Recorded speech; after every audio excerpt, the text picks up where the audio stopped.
At how both these clubs got here in this tournament so far.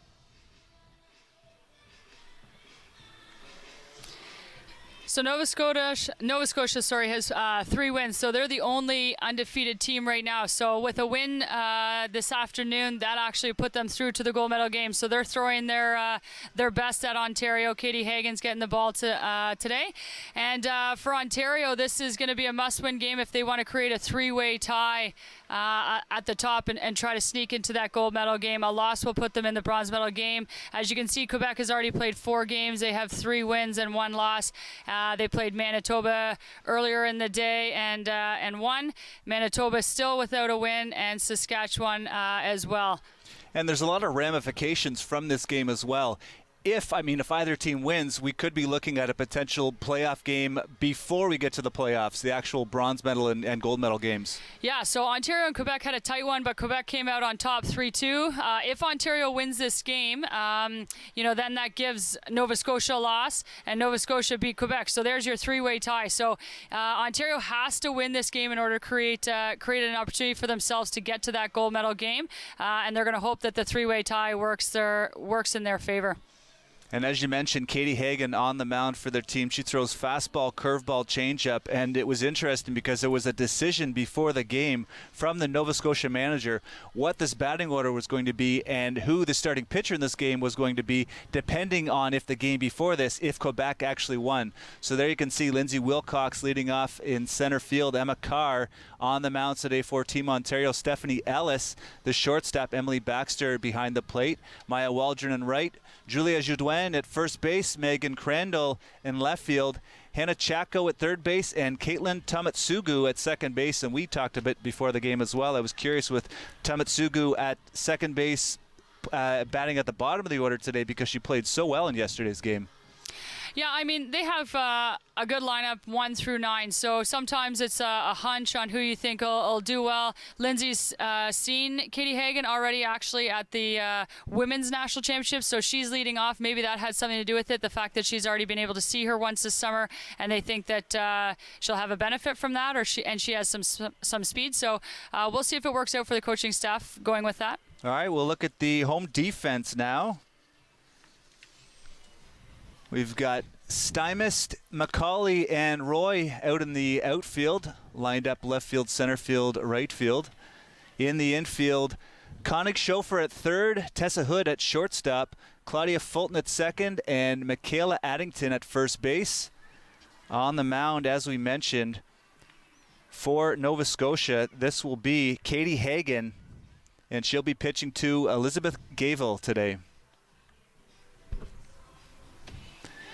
And this is, as we said, must-win really for both teams. If you're Team Nova Scotia, you do not want to have that. You don't want to be involved in any kind of playoff games. You want to be able to run the board, be undefeated going into this stuff, and hopefully going straight into the gold medal game against Quebec. And if you're Team Ontario, I talked to the coaches yesterday, this is must-win. They said they have to run the table. They're not going to hold any pitchers back, chance losing something so they don't even make it to the playoffs, that gold medal game. So this is a must-win for them, and they're going to throw their best absolutely at Nova Scotia.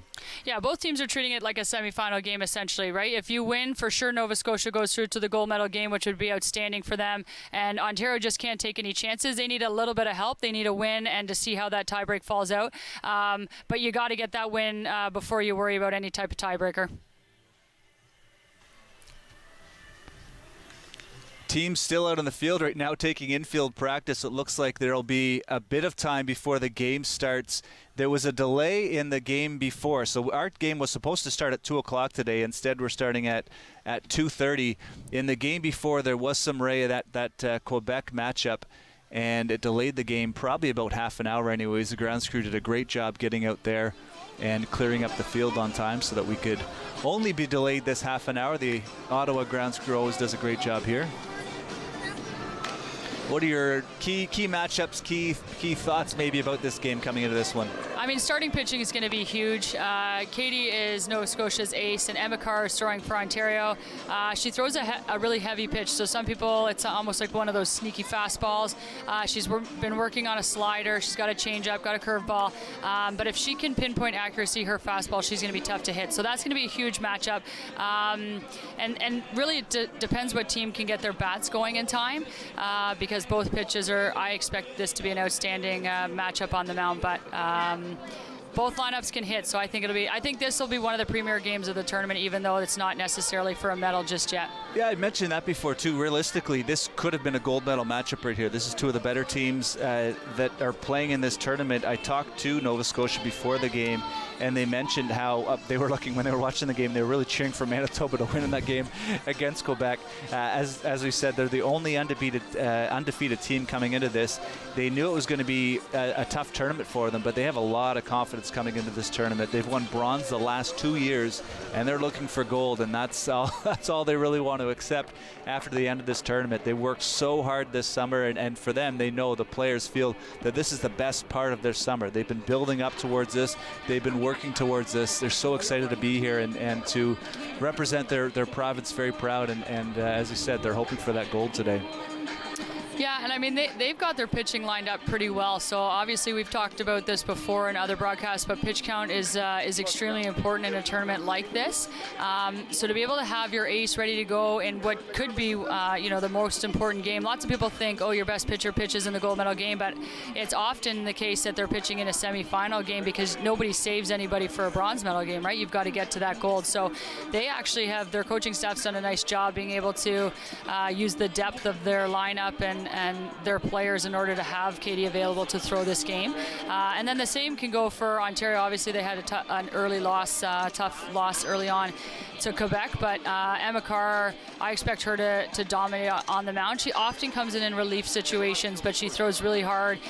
She's always around the strike zone. She'll make the Nova Scotia players put it in play. So they're opting to start her today, which I actually think is a good call by the coaching staff. So, I think, like I said, that this is going to be one of the premier matchups of the tournament, just mainly because of who's on the mound for both teams. Nobody is throwing their third, fourth pitcher at you. They're both coming at you with one of their best, if not their best. We saw a great game last night, Team Ontario against Team Saskatchewan. Tess Foreman, the starter in that game for Team Ontario, she ended up throwing 47 pitches, so she won't be available then for this game with pitch count rules, but she will be able to pitch tomorrow then for Team Ontario, and this is obviously a player on that team that we probably see pitch for them tomorrow. Yeah, I mean, it depends what kind of matchups there are, right? So Ontario's, they've got a lot of depth. I know most of the athletes in the dugout will pitch. I know Liz can still pitch. Baxter, I think Caitlin can come back. Tess, so they do have some options, but I don't think anybody's worried about tomorrow just yet. I think they really got to focus on this game, because if they don't win this game, like I said, they're heading to the bronze medal game. I mean, that's nothing to sniff at. Obviously, you want a chance to play for a medal, but every team here wants a chance to play for that gold medal, and they're no different. So they're not looking past today for sure, but they do have some options. But they're going to go after this one. And Katie Hagan will be starting this game for Nova Scotia. Katie Hagan is their top player on this team, their top pitcher. Normally an infielder for this team, so it should be exciting to see her on the mound pitching for Nova Scotia today. There you see the starting lineups. Both teams coming out on the field right now.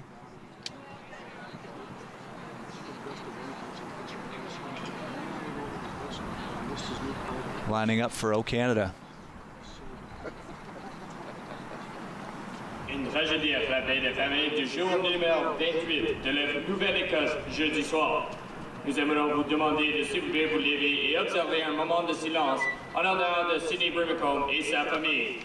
Tragedy struck the family of Nova Scotia player number 28 on Thursday evening. We'd like to ask you to please stand and observe a moment of silence in honor of Sidney Brimacombe and her family.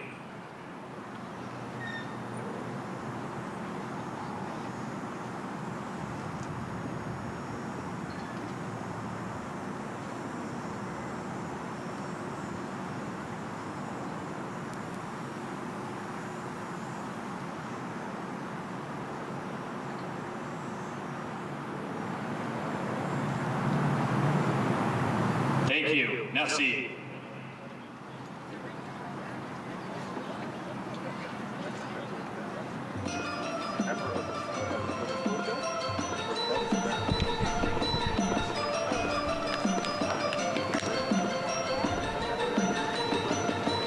Good afternoon, ladies and gentlemen. All right, so they had a moment of silence, I guess, on the field. No Canada before this game. 21U Women's Baseball Invitational. So there could be, they talked about doing, if they end up doing a tiebreaker game anyways, they talked about whether they would have that last night, or sorry, tonight I should say, rather, at late after the final game tonight. But it looks like maybe they'll be doing that tomorrow morning. I believe they talked about before this game having an 8 o'clock game as a potential tiebreaker if necessary.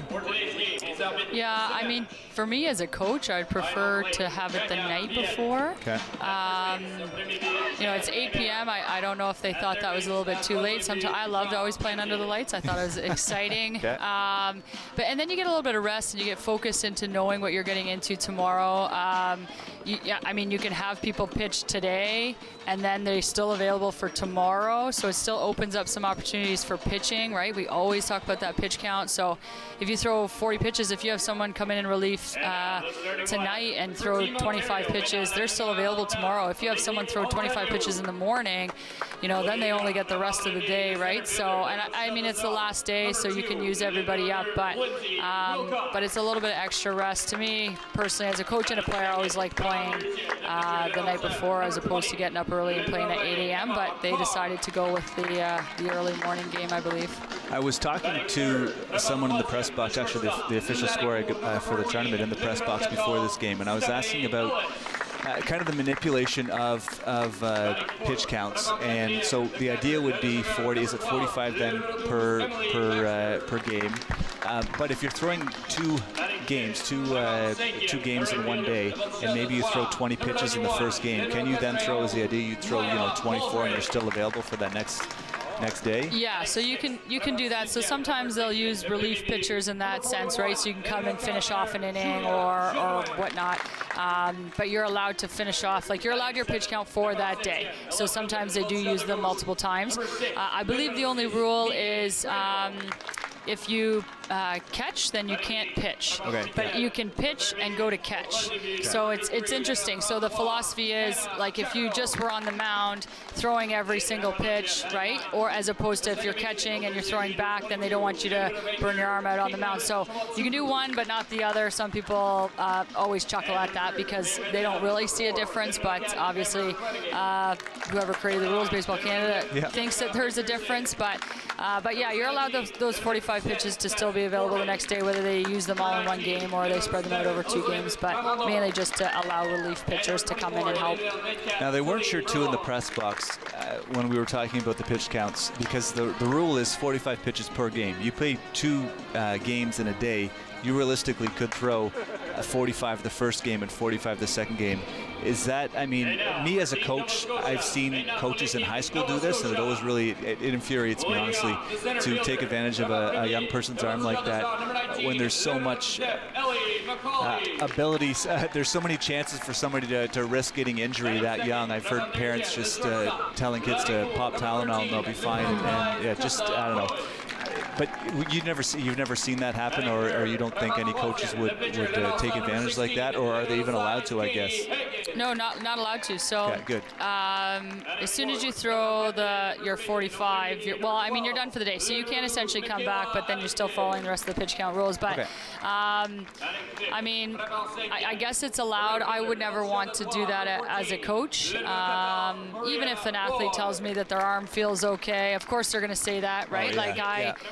I think I've told coaches 1,000 times, oh, I'm fine, and everything hurts, right? Yeah. So, but you don't want to let your team down, you don't want to let yourself down, and your coach is down. So you're gonna find a way to get the job done. But No, I don't think coaches here, like the pitch counts rules are in play to help save players' arms, right? Young players' arms. So at this point, if you're trying to find ways around rules and stuff like that, then maybe you got to question, what reasons you're out here for, right? Sometimes, obviously, everybody wants to win, but it's more than just that. So I'm going to say that most of the time that doesn't happen. Obviously, there's outliers all the time, but for the most part, I think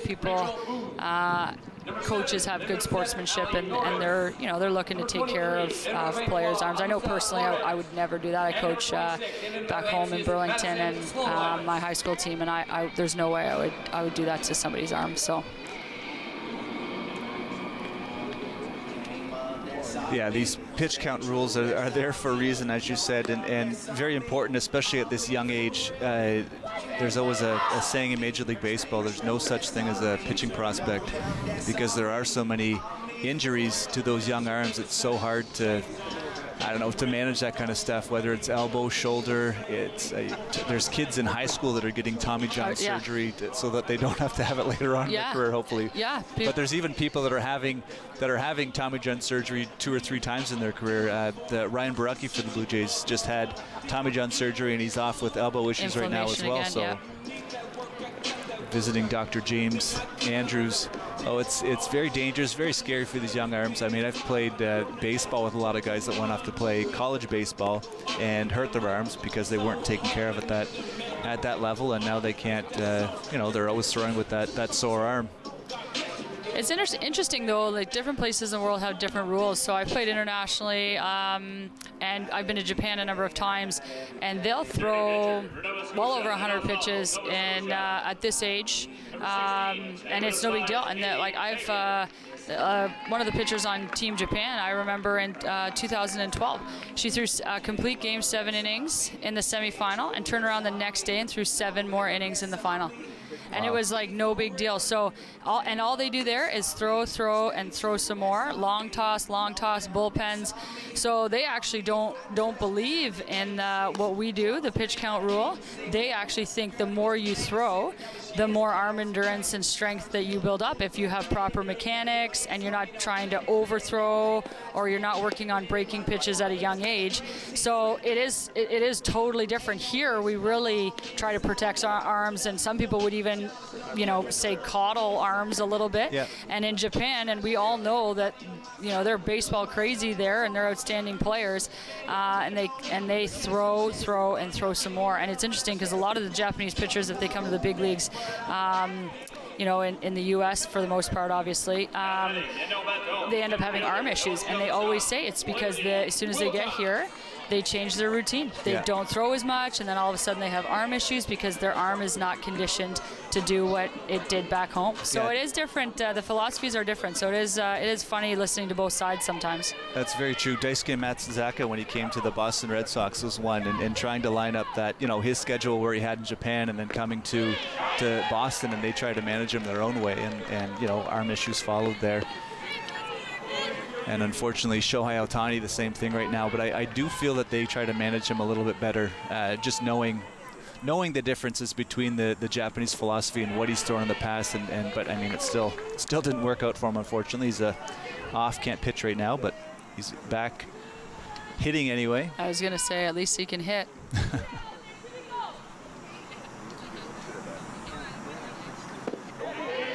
The game is on here now. Team Ontario against Nova Scotia. Again, Nova Scotia undefeated coming into this game. Both teams, this is must win for them. Nova Scotia, so they don't have to be involved in a playoff game. That ball is hit out into left center field. Left fielder picks it up. Rounding first base is Wilcox, and she leads off this inning for Team Ontario with a single. So we just talked about earlier that lineup change where Caitlin wasn't batting leadoff anymore, and Lindsay was in there, and we weren't sure, if the coach had a hunch or what happened there. But like I said, she did have an opportunity to see Katie earlier in the summer, so sometimes that's advantageous for sure, more for the batter than it is for the pitcher. Wilcox with a decent lead at first base. Tamatsugu, the number 9 hitter for their team. Think about this for Team Ontario. She was on base 4 times last night, 3 for 3 with a walk. She also had a stolen base, a walk, a single, a double, and another single. All balls driven to center field as that one's high to the batter. Third baseman crashing in there, watching for that bunt to get the runner in scoring position. And Tomatsugo scored 3 times in the game last night as well. So an amazing leadoff hitter for her. And you have her at the number 9 spot in the order. Your second leadoff hitter now for Team Ontario. That's actually one place I always enjoyed. If I couldn't bat leadoff, I love hitting leadoff. Being that number 9 hitter, being the second leadoff hitter for your team, that second spark plug.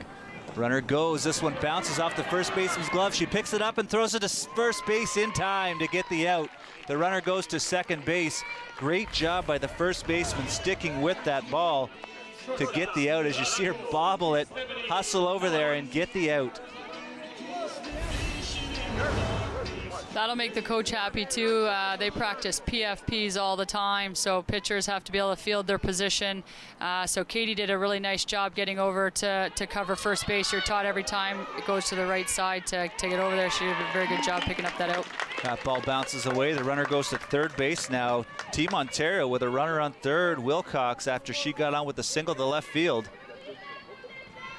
Stephanie Ellis, the batter, she's playing shortstop today.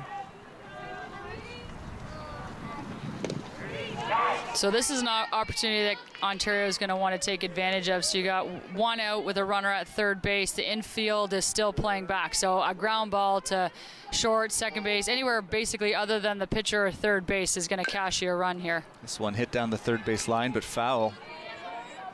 Third base almost playing even with the bag.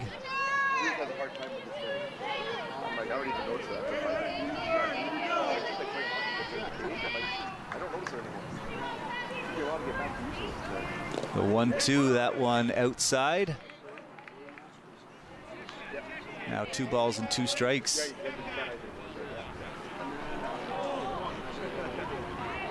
Not sure what we're looking at here. The pitcher putting her hands in the air. Because I think it was, I think Steph said she deflected it, but it was caught by the catcher. So they're saying that that should be strike 3. So it's a foul tip, but if it's caught, they're arguing that that's strike 3. But the umpire did throw her hands up as a foul ball to indicate a foul ball. But if it's caught, then they got a reason to be upset. That is strike 3.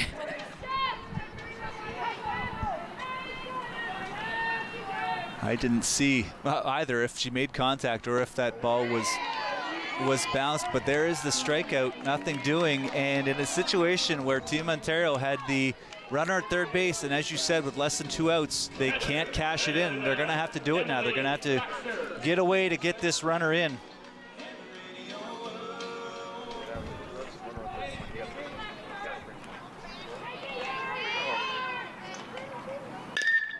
This one's hit to the second baseman, picks it up to throw to first to get the out, retire the side. No score for Team Ontario here after Lindsay Wilcox gets on base with a single to left field. Emma Carr grounded out. Stephanie Ellis strikes out, and then the grounder, G4-3, Emily Baxter.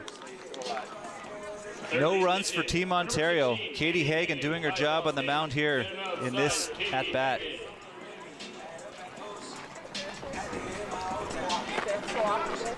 Let's take a look at the home batting order now. Team Nova Scotia, the home team in this one. Allie McCauley in center field, the right-hander. Tessa Hood playing shortstop. Katie Hagan, the pitcher. Michaela Addington, the cleanup hitter in the lineup. She's playing first base. Maria Roy, the right fielder, followed by Claudia Fulton, the second baseman. Julia Cunning-Schofer, the third baseman. Elizabeth Gavel at catcher, and Allie Stymist in left field.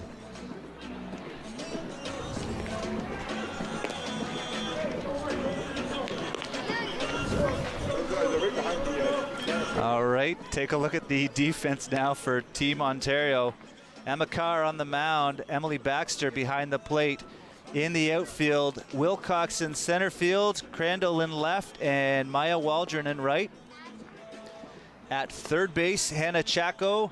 Second base, Caitlin Tamatsugu. At shortstop, Stephanie Ellis, and third base today, Julia Joudwen. And there you see again on the mound, Emma Carr, and she's lining up with Emily Baxter today.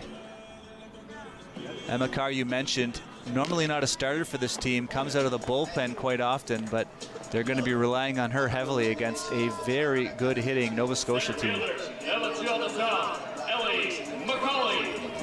Yeah, Allie McCauley leads off. She's got a lot of speed and she can put the ball in play. So Emma's going to want to pound the strike zone, try to get ahead on these hitters. Look where the third baseman's playing already. They know she has some speed. The third baseman in on that one. First pitch a ball. In the matchups we've seen on Rogers TV so far, I think the leadoff hitter's gotten on pretty much every inning. Probably only Amy Johnson maybe in the top of the fourth in last night's game was the only time it did not happen. And we'll see if McCauley can continue the trend.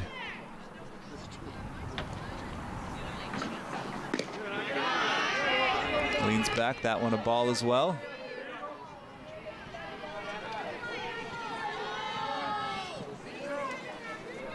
Mentioned Tess Foreman pitching in last night's game. I told you on air last night I'd give you the pitch count if I could find it. I finally did. 47 pitches she threw in that game. So again, not available for this game, but she will be able to pitch tomorrow. 47 pitches though in 4 innings. That's pretty outstanding. Yeah, I think she had one inning where she threw 4 or 5 pitches, so that's certainly going to help keep it down. Ball forward to Allie McCauley. The walk to lead off the inning. Once again, leadoff hitter gets on base. And that'll bring Tessa Hood, the shortstop, to the plate.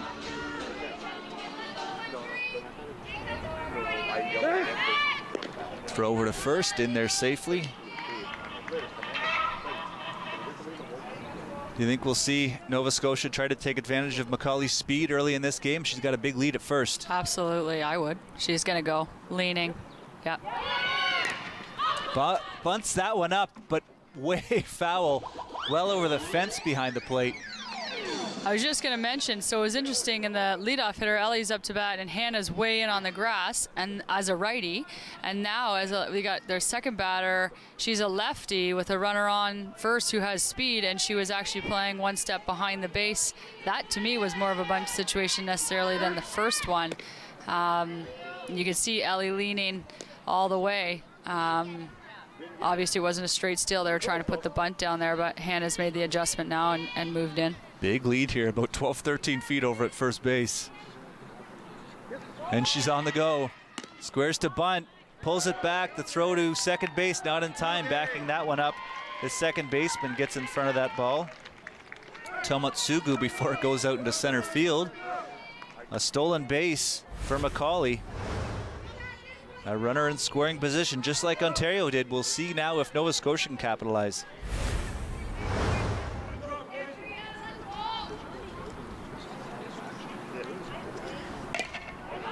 This ball popped up, running over there quickly. The pitcher tries to get to it, but Emma Carr just can't get her glove on it. That was a pretty close play between her and the first baseman to get to that ball on time. Emma Carr regularly plays the field, often center field, and she's an outstanding outfielder. So she saw that right away and took off for it. Most of the time your pitcher's not laying out for a ball in foul territory, but she's used to playing center field and covering some ground. So she made that closer than probably it would have been.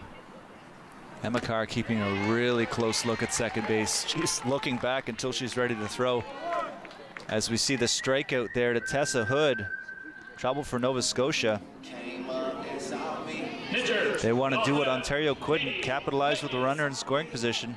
So the coaches actually opted to try to bunt when Ellie was on first to try to get her to second. Then she was on second base with only one strike and they took the bunt off. So they were hoping that she was going to be able to put the ball in play. Often with a left-handed hitter, even if you get a roll me over ground ball to the right side, then that base runner can move to third. But they're almost willing to give up an out to try to get her to second base. It was interesting that they changed their mind and didn't give up an out to get her to third base with one out. But maybe they thought she was going to be able to put something in play. This ball's fired to the shortstop, picks it up, the big throw to first base offline, but she tags her for the out. Oh, they call her safe. Clearly she was tagged by the first baseman on the way. Unfortunately, the umpires do not have the ability to see replay. We'll see if hopefully they meet to look at this one again and talk about it together. Take another look. If we slow it down here to first, she tagged her on the back before she made it to first base, and here out comes the head coach for Team Ontario to have a word with the umpire. Joe's a good guy. He's just going out. He's probably going to ask the umpire if he'll go get help. So, yeah, exactly. So all you want to do, you're not going to cause a problem this early on in a game, but you're just asking hopefully the home plate ump, like we had a great view of it here. I think she looked like she probably had a good view of it, but you never know. Yes, there. And there, they make the right call, so that's good. And as you said, that's all you can do. You don't want to make a big stink earlier, this early in the game, but you go out, ask the umpires to maybe just have a word with each other, and so that's great that the home plate umpire was able to see that play. And oftentimes people say, oh, they often just stick up for each other. They're going to make the same call. They want to make the right call. They want to do what's right just as much as the players do. And I think everybody, he obviously didn't have the same line of sight, which is a huge difference. So, but she made the right call. That was a good adjustment. That's great teamwork, great communication. Just like players are asked to do that, coaching staff's asked to do that. Umpires are no different, and they often get a lot of slack when they make the wrong call.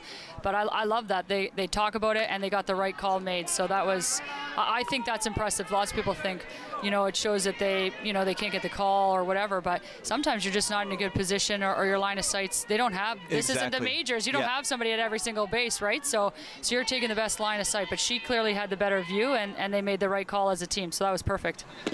This one inside. It's funny, when we do actually a lot of the Little League tournaments, we're situated right down behind the plate. So the umpires, and we're really close to the umpires, so they can hear exactly what we're talking about throughout the game. So on something like that, where I would say on air, she was clearly tagged, and the umpire can hear that. It's kind of funny to see that in their head sometimes. So they'll meet and they'll talk together, and as you said, make that correct call afterwards, because they do. They're not out there to show anyone up. They definitely want to make the right call.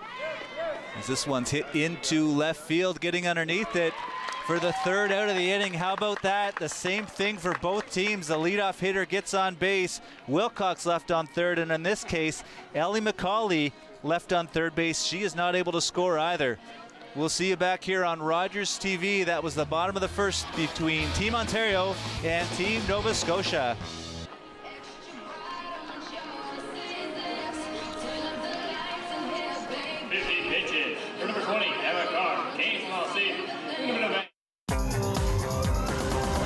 Gabriel Pizza, proud supporter of local sports. Gabriel Pizza, home of the bigger, better pizza.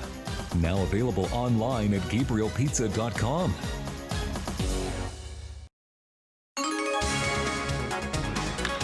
Line in left field, base hit. Portelli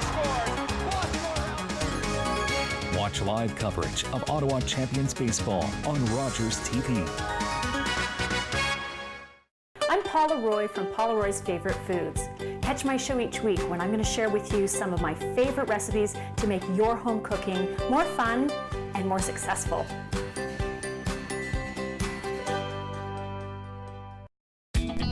I'm author, speaker Kathy Donovan. Join me for television that's good for your body, mind, spirit, and business. It's Refresh Your Passion here on Rogers TV.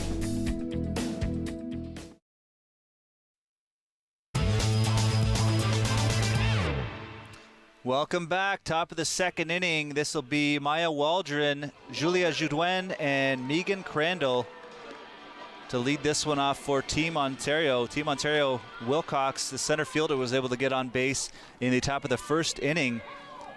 She made it all the way to third base, but Ontario just could not cash her in. Maya Waldron hoping to turn their fates around here now in the top of the second.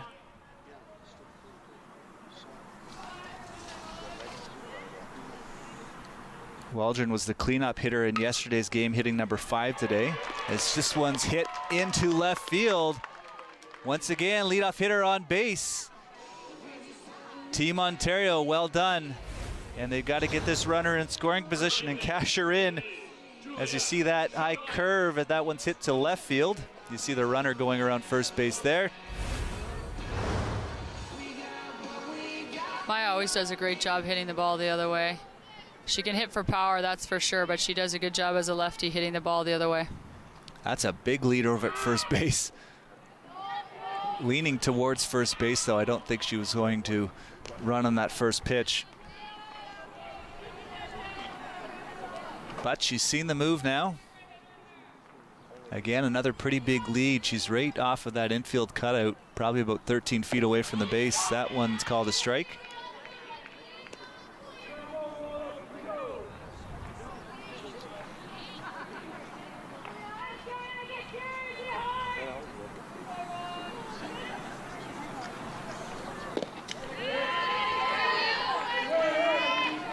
A decent secondary lead, and this really gets in the head of that pitcher as well, having those runners on base. There's just a lot more to think about than just getting that batter out now. Yeah, you have to change up your timing, your looks to first. Another throw to first. This one bounces away, but she stays at first base, probably not far enough anyways to make it. That probably would have been pretty close if she decided to go. I don't know if she got stepped on, a little shaken up. She's taken a few steps away from the base. And now maybe she just got a lot of sand in her pants, who knows? Looks like her knee or her ankle or something that she's trying to shake loose a little bit there. Another big lead at first, the look. This one called a strike.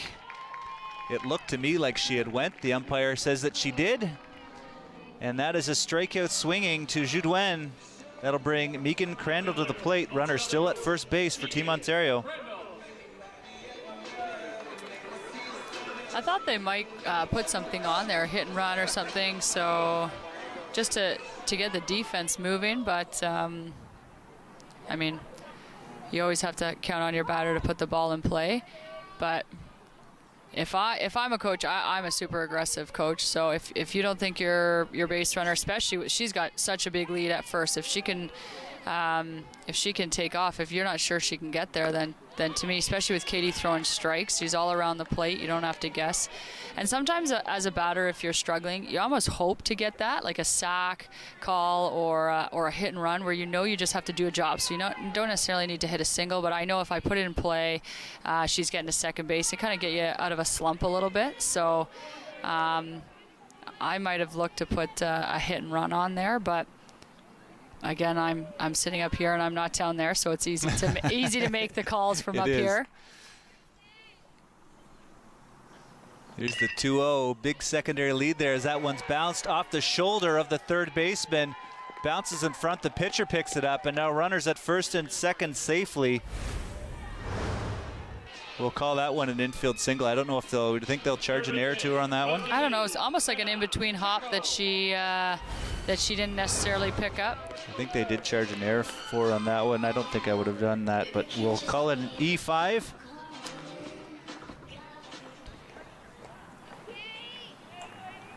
So Megan Crandall on first base now, runners at first and second. Still only one out in the inning. Judouin with the strikeout swinging. And this is Hannah Chaco up to the plate.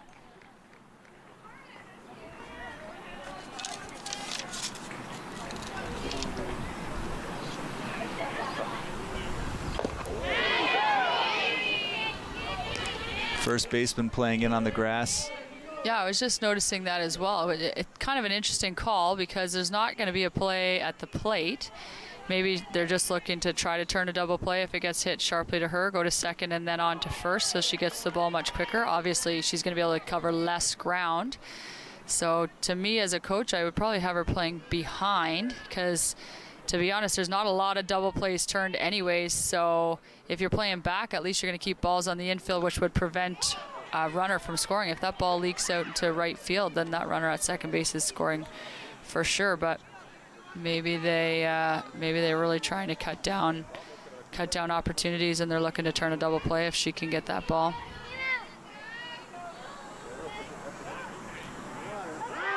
This one launched out into center field.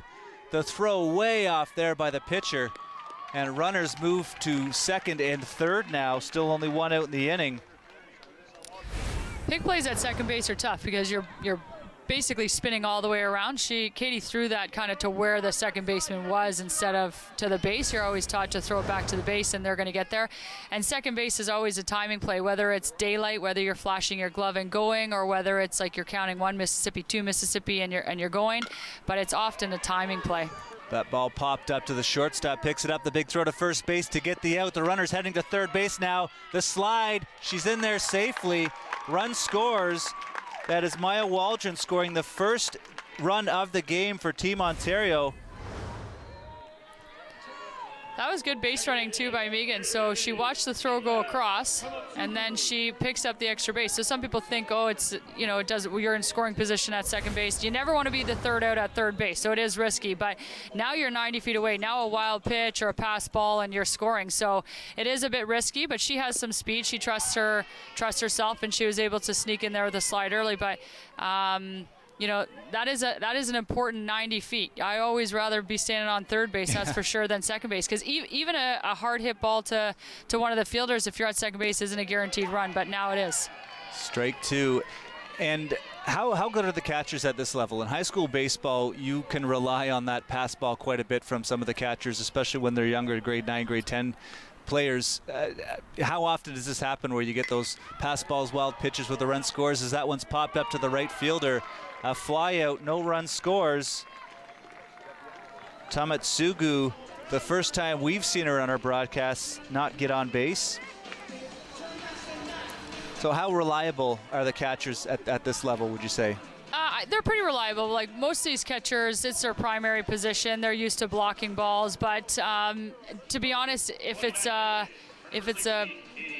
ball that gets past them, it's often not a pass ball. It's often a wild pitch, right? Yeah. And you can only do so much. But pitchers are trying to, try to bury balls in the dirt or low or whatever it might be on a curveball or on a changeup or something like that. But catchers here are good. They, that's their primary position, and they're pretty good at blocking up balls. But sometimes there's just not much you can do about it if there's lots of movement or if the pitcher buries it a little bit too much, and it'll get past you. So we have seen a few in other games that have got past. So like I said, that's an important 90 feet because I'll take my chances at that. I was able to find where the pitch counts were for this game today against Nova Scotia and Team Ontario. So Emma Carr had 15 pitches in her first inning, and Katie Hagan, it's not updated yet, but I believe she'll be around 29 pitches through 2 innings for her. So that's pretty good. Both teams at about that 15 pitch mark.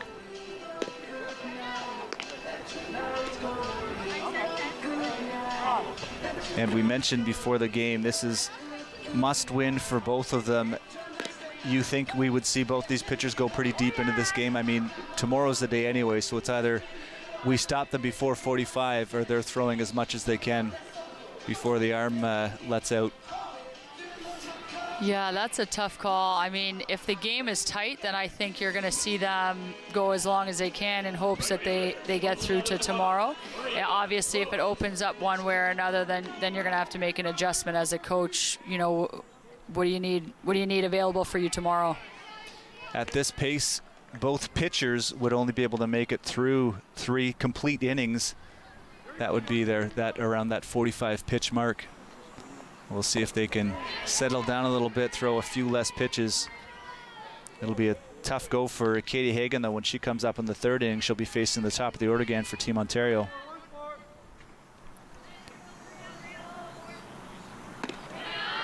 That pitch high. I mean, if this game stays tight, I think it's actually helpful for Ontario. My guess is they have a little bit more pitching depth. I don't think Julia from Nova Scotia is available to pitch today. That ball grounded to the third baseman, fires and throws to first for the first out of the inning. And the first time in the game where the leadoff hitter does not get on base. Maria Roy retired 5-3.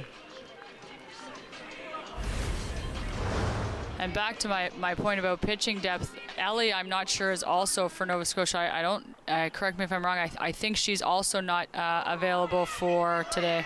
Claudia Fulton nailed in the back there. Tosses the glove and bat away. I think she's okay. Yeah, she looks to be okay as she jogs down to first base. Got that one square in the back. That can hurt. Probably not the worst place to be hit, though.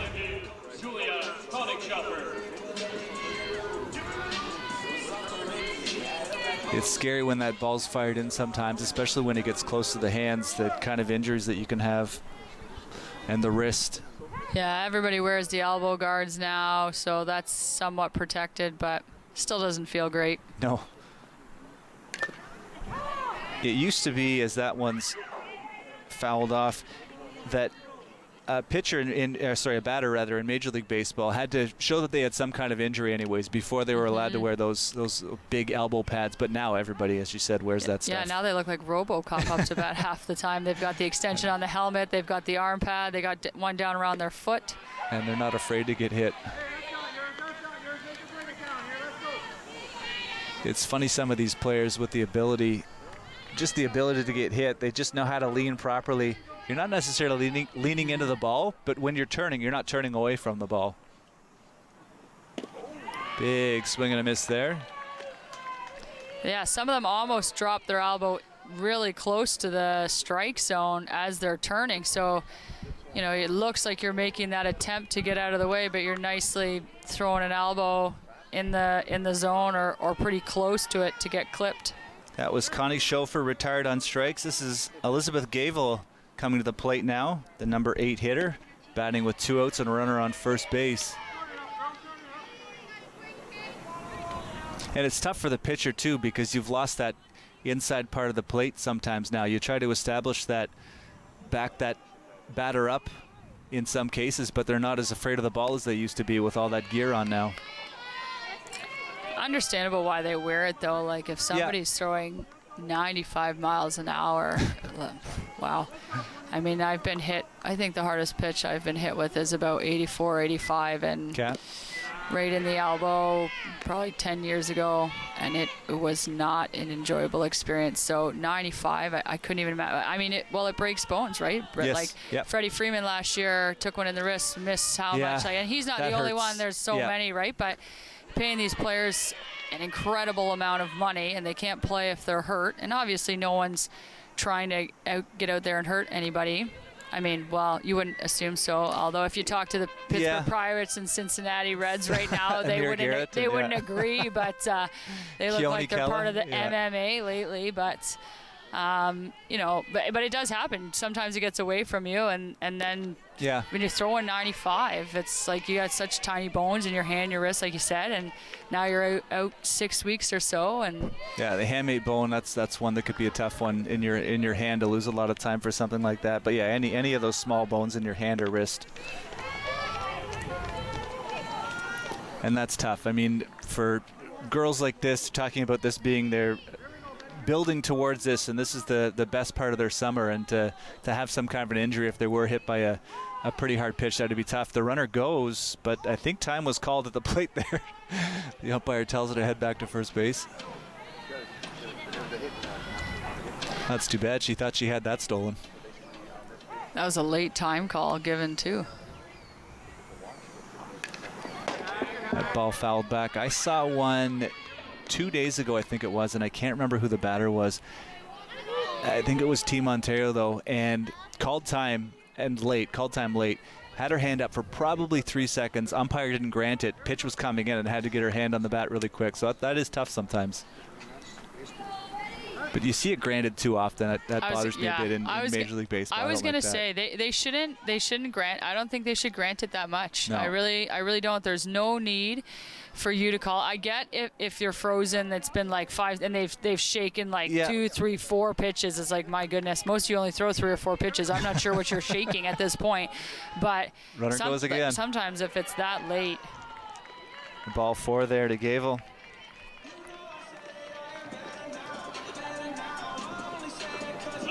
Yeah, you're right. Stay in the batter's box. Take your pitch. You had guys like Nomar Garcia-Parra back in the day who, and I'm not talking about calling time late, but stepping out of the batter's box and adjusting gloves 10 or 12 times before he'd step back in. Tapping his toes,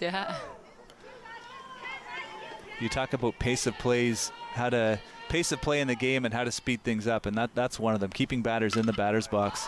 That one's popped up Looks like it's going to be foul. It's pretty close. Wow, gets underneath it there. The third baseman for Team Ontario, right by the dugout, makes the catch for the third out of the inning. That was the number 9 hitter, Ali Stymist. And that's the end of Nova Scotia's hopes. The runner on second base, Claudia Fulton, but that's all that they can do. That is the end of the bottom of the second inning here. Team Ontario still winning this one, 1-0. We'll see you back here after the break.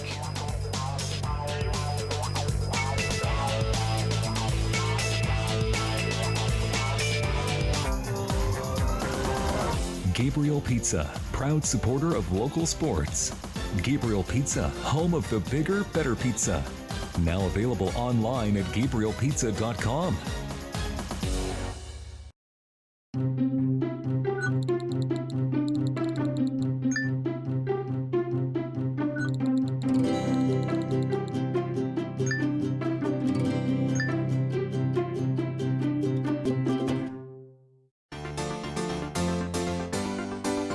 It's Pretty Woman, but she's Richard Gere and you're Julia Roberts. We did almost just die. We actually did almost die. We need to move you. Thank you, Agent M. Whatever you do, do not mention the chicken. No chicken, got it, zip. Greetings, Venerable Gamu. It is an honor. What's with the chicken?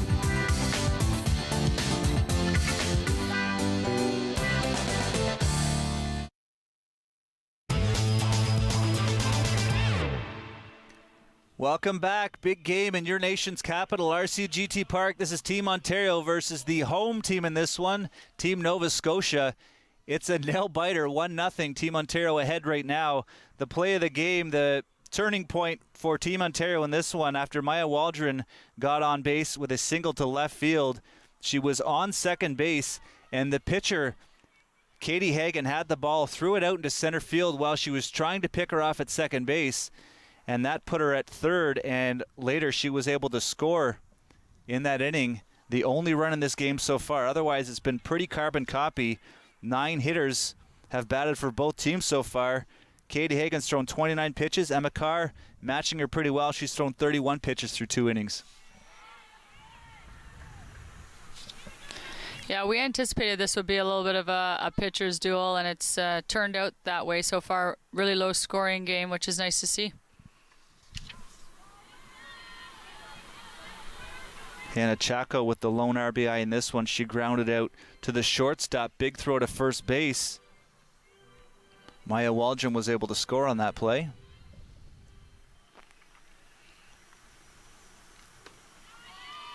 That one called a ball. Another leadoff walk for Team Ontario and for Ellie McCauley. Been a very patient hitter. Lindsay Wilcox. For Lindsay Wilcox, sorry. Yeah.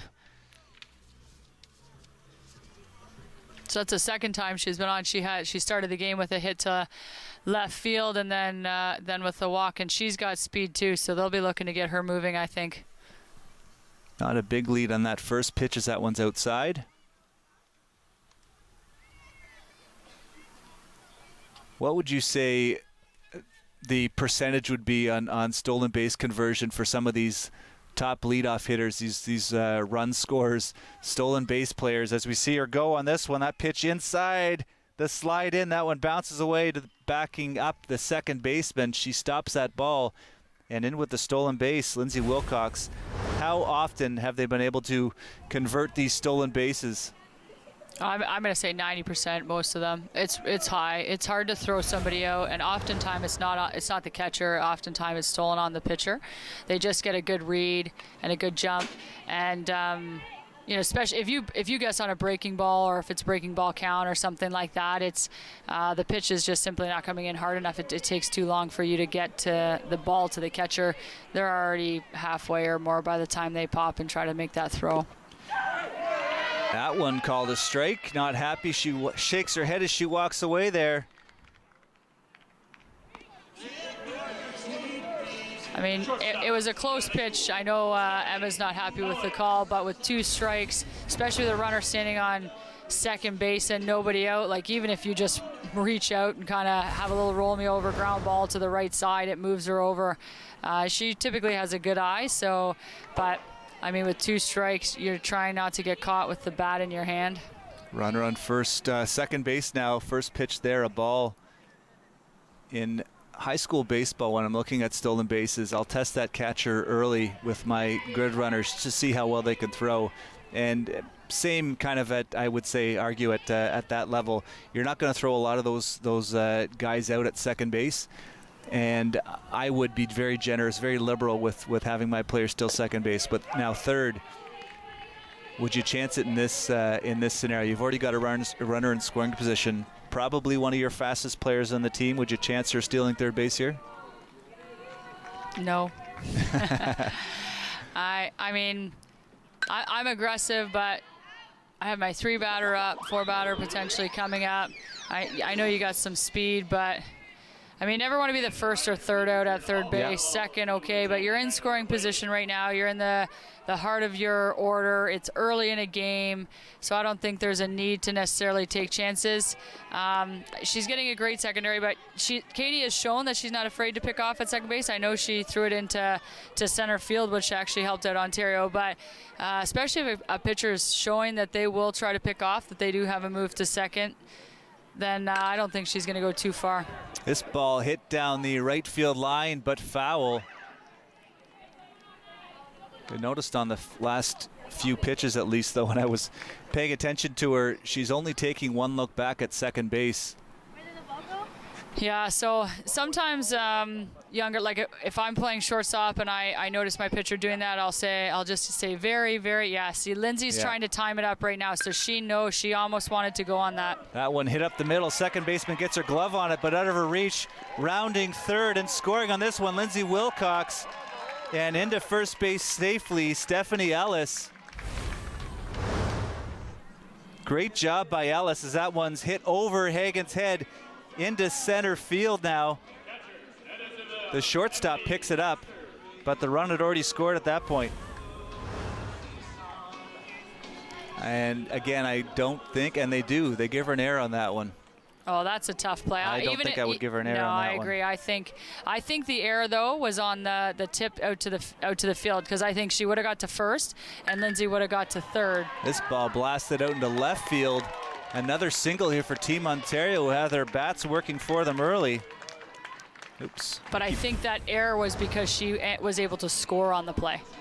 You know what I mean? I don't think the error was going from second to third or would have been able to get anybody out of first. I think the error was that extra base. You often see it in the MLB, guys in the outfield. If they bobble a ball and a guy's able to score, then there's an error on the play. But it was clearly a single. That's not the error. The error is on the additional. That if I'm scoring it, that's how I would score it, because I don't think she had a chance at first base. That would have been a very tough play.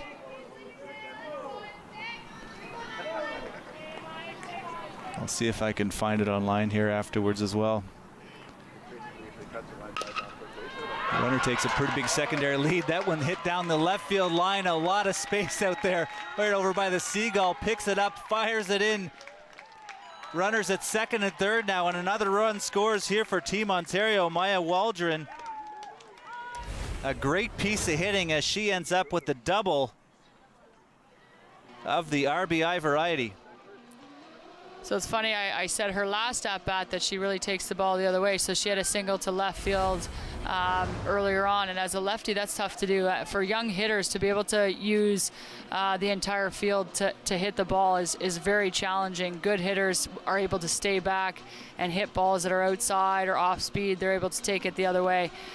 Derek Jeter was probably the best at keeping his hands inside the ball and had the classic inside-out swing and would hit so many balls to right field and took advantage of that short fence at Yankee Stadium. But Maya does a great job of that as her second hit, and both were out to left field. She does an excellent job of staying inside the ball, keeping her hands in, and not getting extended out too early, because Katie's got a very good off-speed pitch, and so you don't want to get caught leaning or chasing something and get your weight on your front foot. So she did a great job staying back, and both of her hits were the other way, and she was able to cash a run on that one too.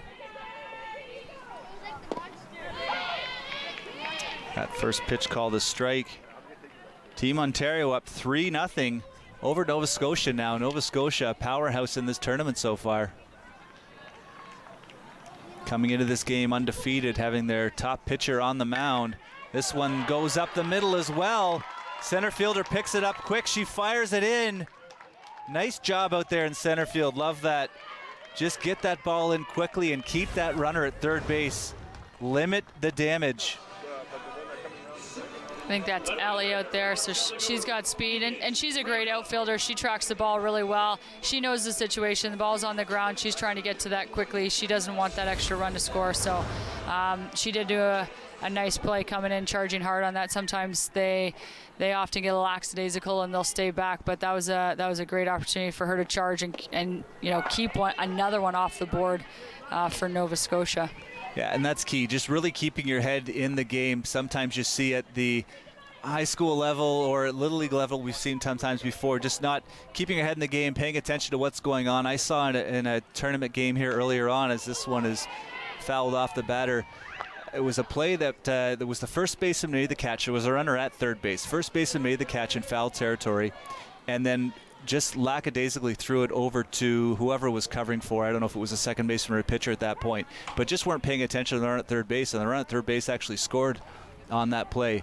So again, always keeping your head in the game. And this one's hit into center field. She can't lay out for that one. Still running home and making it in there safely, Maya Waldron. How about Maya Waldron in this inning? The double to left field, getting the RBI, and now scoring the 4th run in the inning for her team.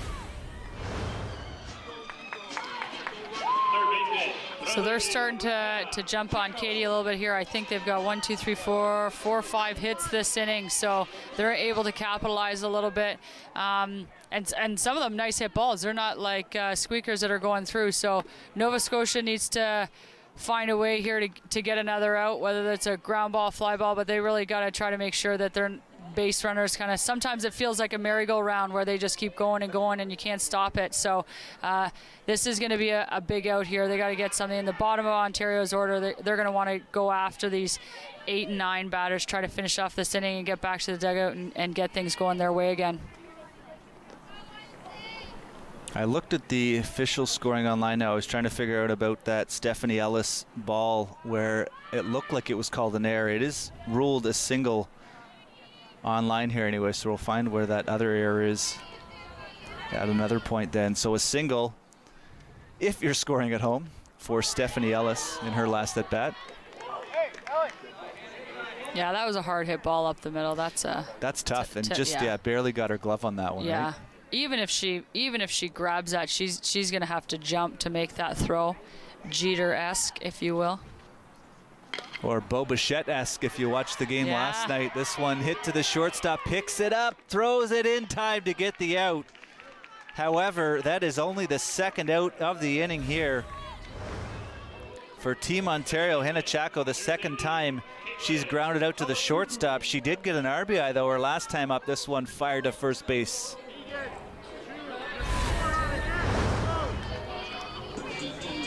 And that now moves runners to 2nd and 3rd, Judwen and Crandall.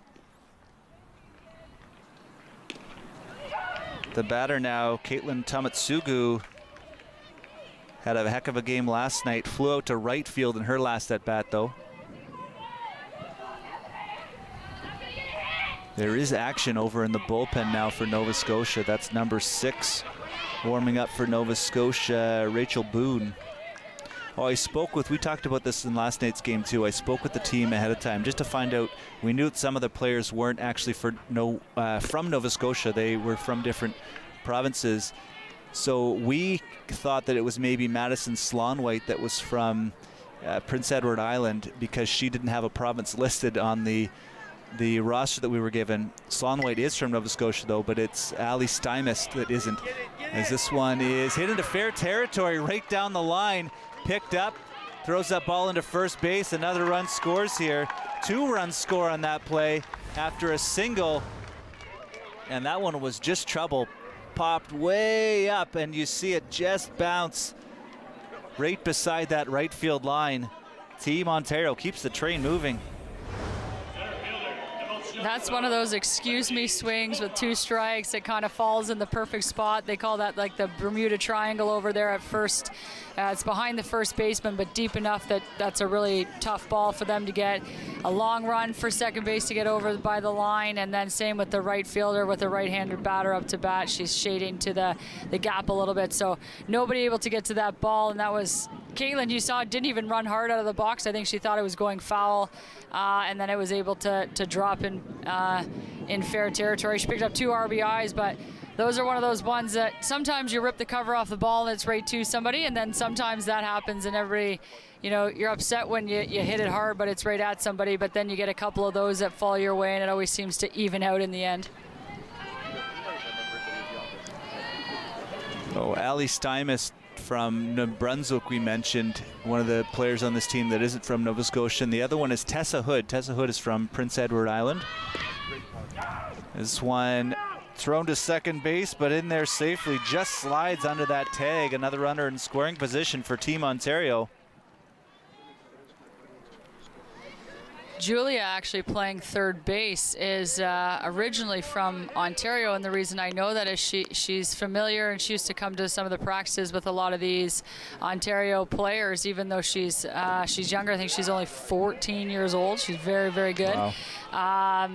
Throws the ball really hard, but actually moved out to Nova Scotia and plays ball there now. Her family's out there, but was from Ontario. Yeah, how about that? A 14-year-old playing with 21-year-olds.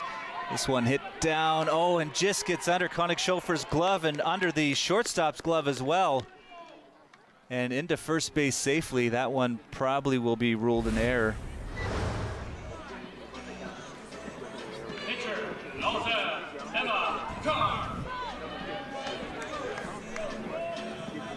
She tried to play that with 2 hands, and so oftentimes, you know, you teach kids, yes, we always want to get behind the ball, play with 2 hands, but sometimes on a slow roller like that, it's tough to get both hands down. You're looking to...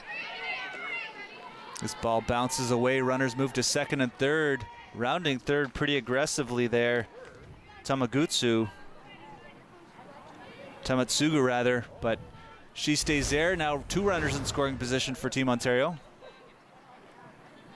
There you see it. Whose foot did that bounce off of? Umpires? I don't know. I think it hit the front of the plate, to be honest. Okay. I thought maybe that's why it took that crazy bounce. This pitch high.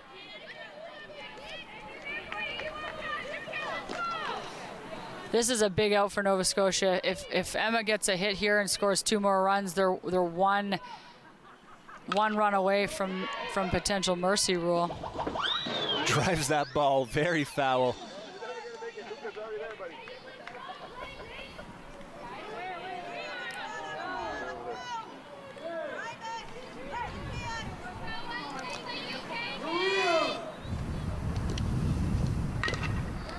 Swings at that one, hits it down the first base line. She's hustling to first. Pitcher picks it up and makes it, gets that throw to first base in time to finally retire the side for Team Ontario, but not before they score a lot of runs. Move ahead 7-0 in this one. They have a commanding lead and still a very good pitcher on the mound, Emma Carr. Team Nova Scotia in a lot of trouble right now. They're going to get together and conference a little bit here. Make sure the girls' heads stay in this game. They know how good they are. They know they can battle back. They've scored more than 7 runs before, and they can do it again. And it's so early in the game, right? Like, it's not like it's the 7th inning or something like that. They got multiple opportunities, and sometimes you just want to get the train moving in the right direction. It's not necessarily trying to score 7 runs in 1 inning right now, but chip away, put a little bit of doubt in Ontario's head, put a little bit of confidence in yours. So this is going to be a big inning for Emma Carr. Sometimes it's tough. You're the last out, or you just hit, and then you got to come out, focus on the mound. But this is going to be one of those big 1, 2, 3 innings. If she can shut the door here, or have no damage done, anyways, then that's a big inning. Then Nova Scotia is back out playing defense and trying to battle that a little bit of the mind game of, I'm not sure if we're going to be able to come back. I'm not sure if we got enough time left, but if they're able to put a few on the board here, they get a little bit of confidence back in them, and that might change the game. So this could be a big swing inning, even though there's so much time left in the game. It really could help Nova Scotia or could hurt them, really. Nova Scotia, there you see 3 errors they've had in this game so far. Katie Hagan, only 29 pitches she'd thrown for the first 2 innings. She had 41 pitches in that inning and allowed 6 runs to come across the plate. That was Wilcox, Ellis, Baxter, Waldron, Joudouin, and Crandall that all scored in that inning.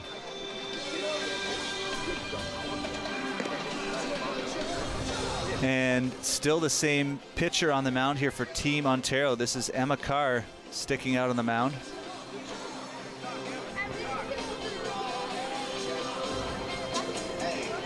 Emma Carr has 2 strikeouts and 2 walks in this game. Do we have a pitch count for Emma Carr? Emma Carr's pitch count right now, 31 pitches she's thrown.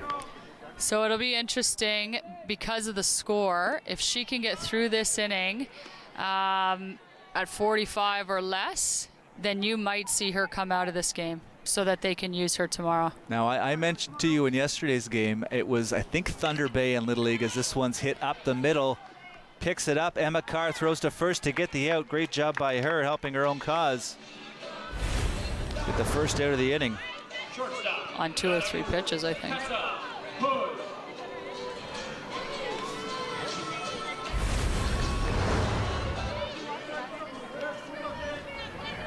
I mentioned yesterday it was Team Thunder Bay, I believe, and they amazing. They had this really tall player on the mound. He was pitching his heart out, and they could absolutely just not make contact on his pitches. He was dominating, and it was a situation like this. They had a really good lead, and they wanted to hold him for him to be able to pitch in the finals the next game, so they pulled him from the game and they lost. And I'll never forget that, because it really just made me think as a manager, I mean, how tough that is as a coach to make those decisions for your team, and all that kind of goes on your shoulders afterwards, that decision you made. I mean, you can't fault him for that, for pitching, I don't know, for the next day, but I don't know, maybe you can, I don't know.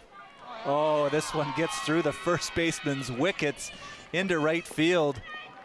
Getting on base, that one is definitely going to be scored in E3. Tessa Hood, after striking out swinging her first time up to the bat, is able to get on base here. Yeah, I mean, hindsight's 20/20 as a coach, right? Like, obviously, yeah. If it works, he takes him out, and you get to use them the next day, and you win, then everybody thinks it's just the best decision, right? You take him out, and all of a sudden, the wind blows in the other direction, and now everything's not going your way. Everybody looks at you like, what were you doing? He's dominating. So those are the joys of being a coach. Yeah.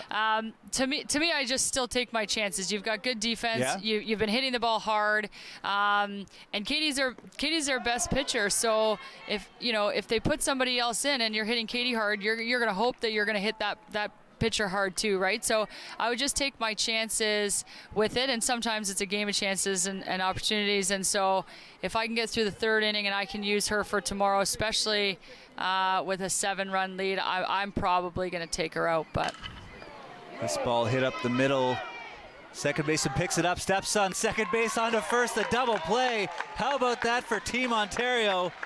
The ground out McCauley in that first at bat in the inning, and then Tessa Hood gets on base, and Katie Hagan here grounds into the double play. That is tough for Team Nova Scotia, just hitting the exact wrong spot.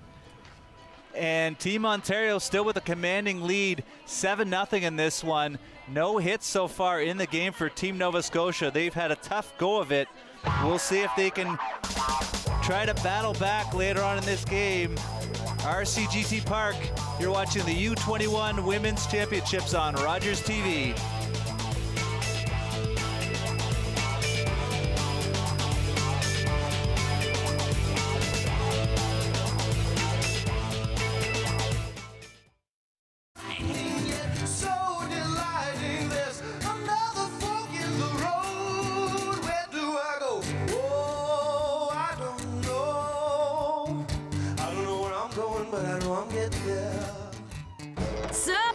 People, you ready to dance? Ready to summer it up on Disney Channel? What? Then you're ready for a ride that's wild. Whoa. And roller coasters of the emotional kind. You seem extremely huggable. All summer. So excited about summer. New shows. No spoilers, please. New episodes. What? Unexpected twist. Every weekend. Soup's exciting. We make it look easy, don't we? No, we don't. Summer it up on Disney Channel. Sorry, it's catchy.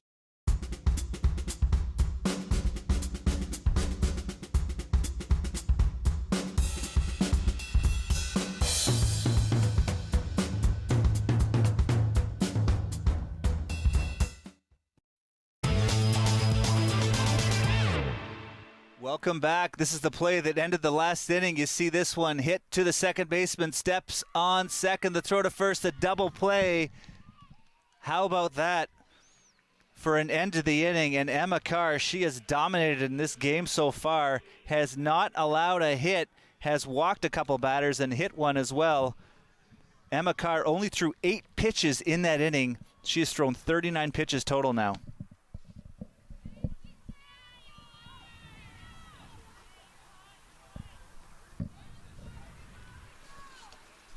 The leadoff batter here gets on base for Team Ontario. That was Stephanie Ellis.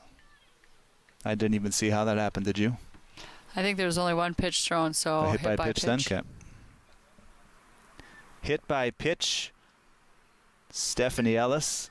This one hit to the shortstop, picks it up, throws to second, on to first, doesn't make the throw. Fielder's choice, Emily Baxter. Nova Scotia able to get that lead runner.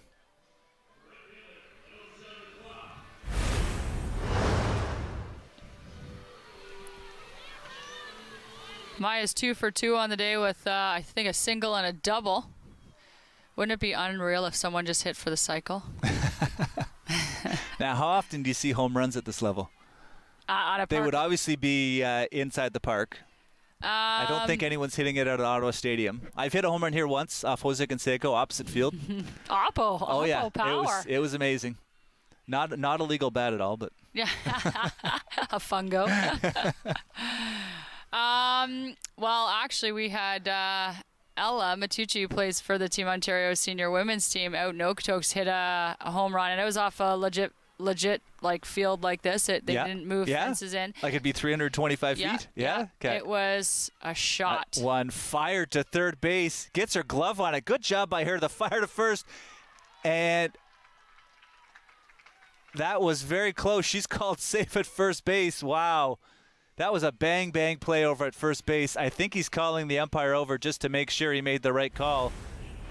No, I think they're just rotating. He's not going to ask. Oh, are they? Sorry, he's not going to ask for help on that. Okay. To be honest, I want to see the replay here. I actually thought she had her out. If we can slow it down at first base there, it was that's tough to see anyways on that one.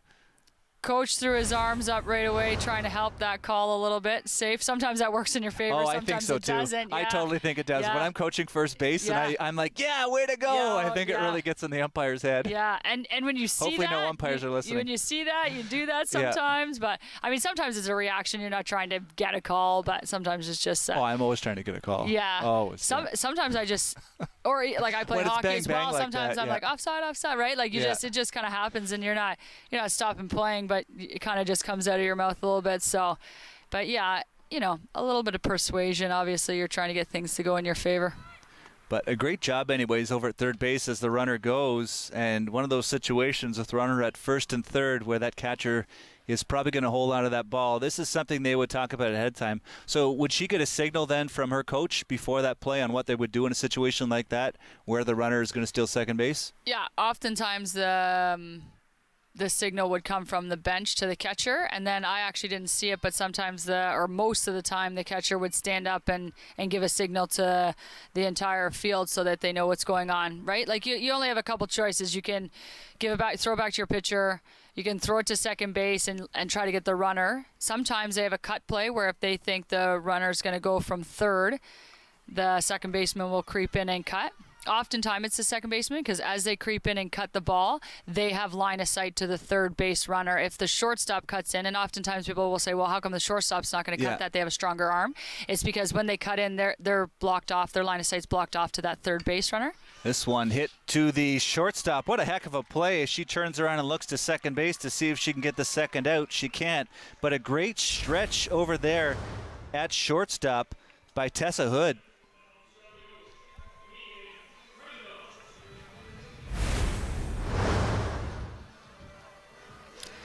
Sometimes if teams are really aggressive on a first and third play too, if base runners are aggressive, they'll try to have a fake throw to second and then throw it down to third base, try to catch that runner off. Pops this ball up to center field. She had that one timed up nicely as she ran in to make that final out. Runners on first and third with only one out in the inning. And Juliette Joudouin lines out to the shortstop, and then the fly out there by Megan Crandall.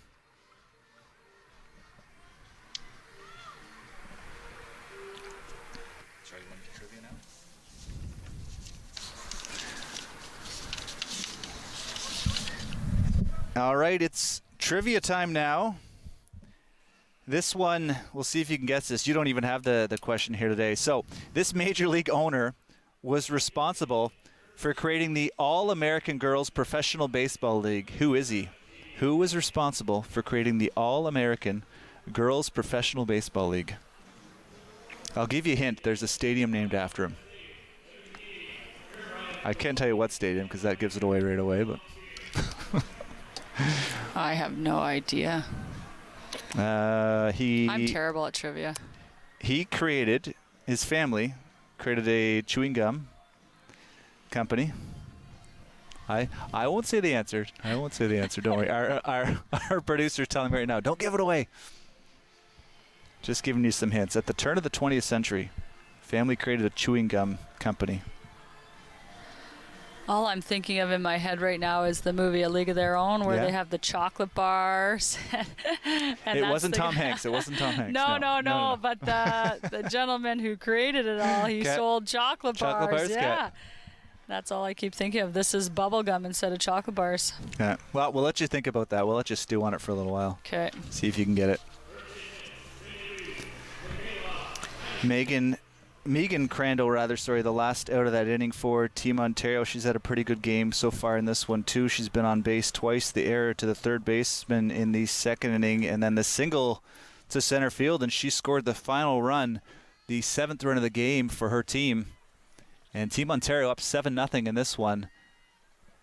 So something to watch is now I think Emma Carr's at 40 pitches now. So she's got 5 pitches left that she can use and still be available for tomorrow. Hits that one up the middle. Shortstop with the glove on it. The fire to first to get the out. Great start of the inning for Emma Carr. Emma Carr is on fire. I can't say enough how good of a team Nova Scotia is. They were undefeated coming into this game. They have been amazing in this tournament. They've been a powerhouse. And Ontario is completely shutting them out. Dominating performance. And a great play by the shortstop there. We are at, would this be 43 pitches, you think, right now? Yeah, I guess they think they have enough to go tomorrow. Hits that one to the shortstop, picks it up, fires to first. Out number 2. Shortstop busy in this one. Steph's one of those players that she can play anywhere on the infield, really. She's a true shortstop, but can play anywhere. She's got a strong arm. She's kind of one of those quiet leaders, but knows the game well enough that can help out the rest of the infield. But she can make those plays. Like that play up the middle was a tougher play than most people would think. But you know you're good when you make it look easy. So she went to her left pretty easily, and then being able to pop your feet and get a good strong throw to first or drop down to a sidearm angle is not easy to do. So with either one of those last 2 pitches, I would say the decision's been made. She is out for the finals game tomorrow regardless, and staying true to his word, the head coach for Team Ontario saying they have to win today and they'll do everything they can to do that. Maybe he saw that game you were talking about. Maybe he's a big Rogers TV fan. Doesn't miss a single baseball broadcast. If it's me, I take her out at 45. Yeah. Yeah. That one called a strike. Well, how about that strikeout looking to end the inning, mowing through these hitters. Emma Carr getting stronger as she's moving along. She walked a batter to lead off this game. That batter got into scoring position, and since then she's hit a batter, walked one, and has been pretty much lights out. 3 up, 3 down in this one. Team Ontario winning 7-0. We'll see you back here after the break.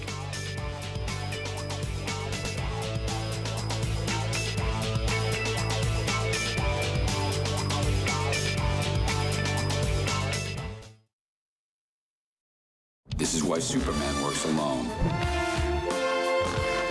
How many are there? I live my life a quarter mile at a time. They're coming for you, Barbara. Oh, God, that's good.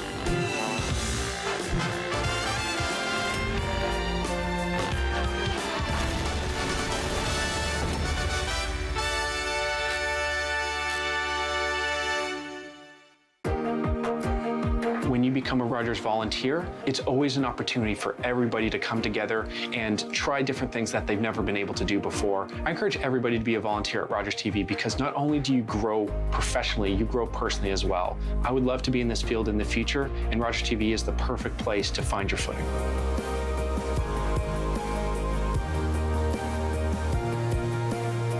My name is Tyler Hodgkinson, and I'm a Rogers TV volunteer.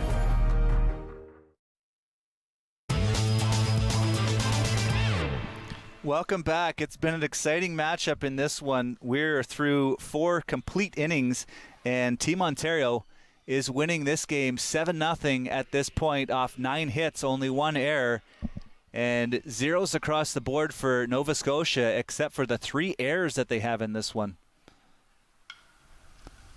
That ball hit to the shortstop, picks it up, fires it over to first base. The last three of the last 4 batters we've seen have all grounded out to the shortstop. That was like Groundhog Day 3 times in a row when Hannah was up to bat. 3 ground balls to shortstop and 3 outs. She's just getting caught out on her front foot a little bit and not extending through the ball, like almost rolling over on it? Yeah, a little bit too early instead of extending through that ball. I find for me when I'm rolling over on balls too, I'm not waiting. I'm not being patient enough at the plate sometimes. Have you seen as this one's hit to the third baseman, big fire over to first, and that was nice of the shortstop to share the ball that time. Have you seen those bats that help protect against the rollover? So at the bottom of the bat, it turns a little bit. Yeah, I hate those. I can't use those at all, but yeah, they do have them, but I'm not a huge fan of them. To me, you got to be able to correct a problem, right? Especially when you're trying to teach hitters how to properly hit, right? Like, you don't see anybody in the majors that get any kind of tricks like that, right? Like, you want to be able to hit the ball properly. And so if you're getting caught out on your front foot or something like that, then kudos to the pitcher to be able to keep you off balance. But sometimes you're just a little bit over anxious. But sometimes it's not even necessarily timing. It's legitimately they're starting the rollover, like their follow through, before they finish the contact point of their swing. So they don't actually extend and push through the ball. They're starting to roll over on it on contact. I feel the same way about not using those bats for youth. I feel it's almost like a crutch for them. And it's, as you said, not correcting the problem. This one hit into left field, picks up, loses her hat, fires that ball in, and a single here for the leadoff hitter, Lindsay Wilcox. That is the 4th time she's been on base in this game. She does it with 2 outs in the inning, and some pretty big hitters coming up behind her now. So we were questioning the lineup change at the beginning, and Joe looks like a rock star right now, but up 4 times, on base 4 times. Tamatsugu, to be fair, does have, and she's hit the ball well twice, but does have that 2 RBI single to right field. But yes, you're exactly right, Lindsay Wilcox. How about her in today's game? And she's going. The fire to second base. That's pretty quick, but that one bounces away. I think she probably still would have been safe if that ball was in time, but that was a pretty good throw and would have made the play pretty close at second. And on a curveball too, so she had to wait for that ball a little bit before she before she could pop and throw it out, try to throw her at second. There's tough pop time on that one because she had to reach down too, right, to get that ball and get up and make that throw. So good job by her to make it close.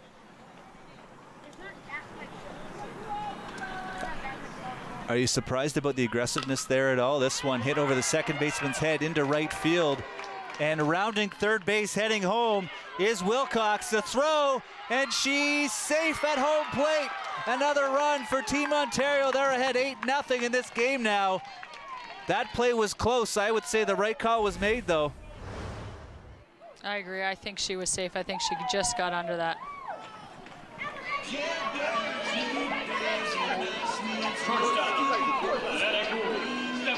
Nice cutoff there, and the big throw, foot into the plate in time.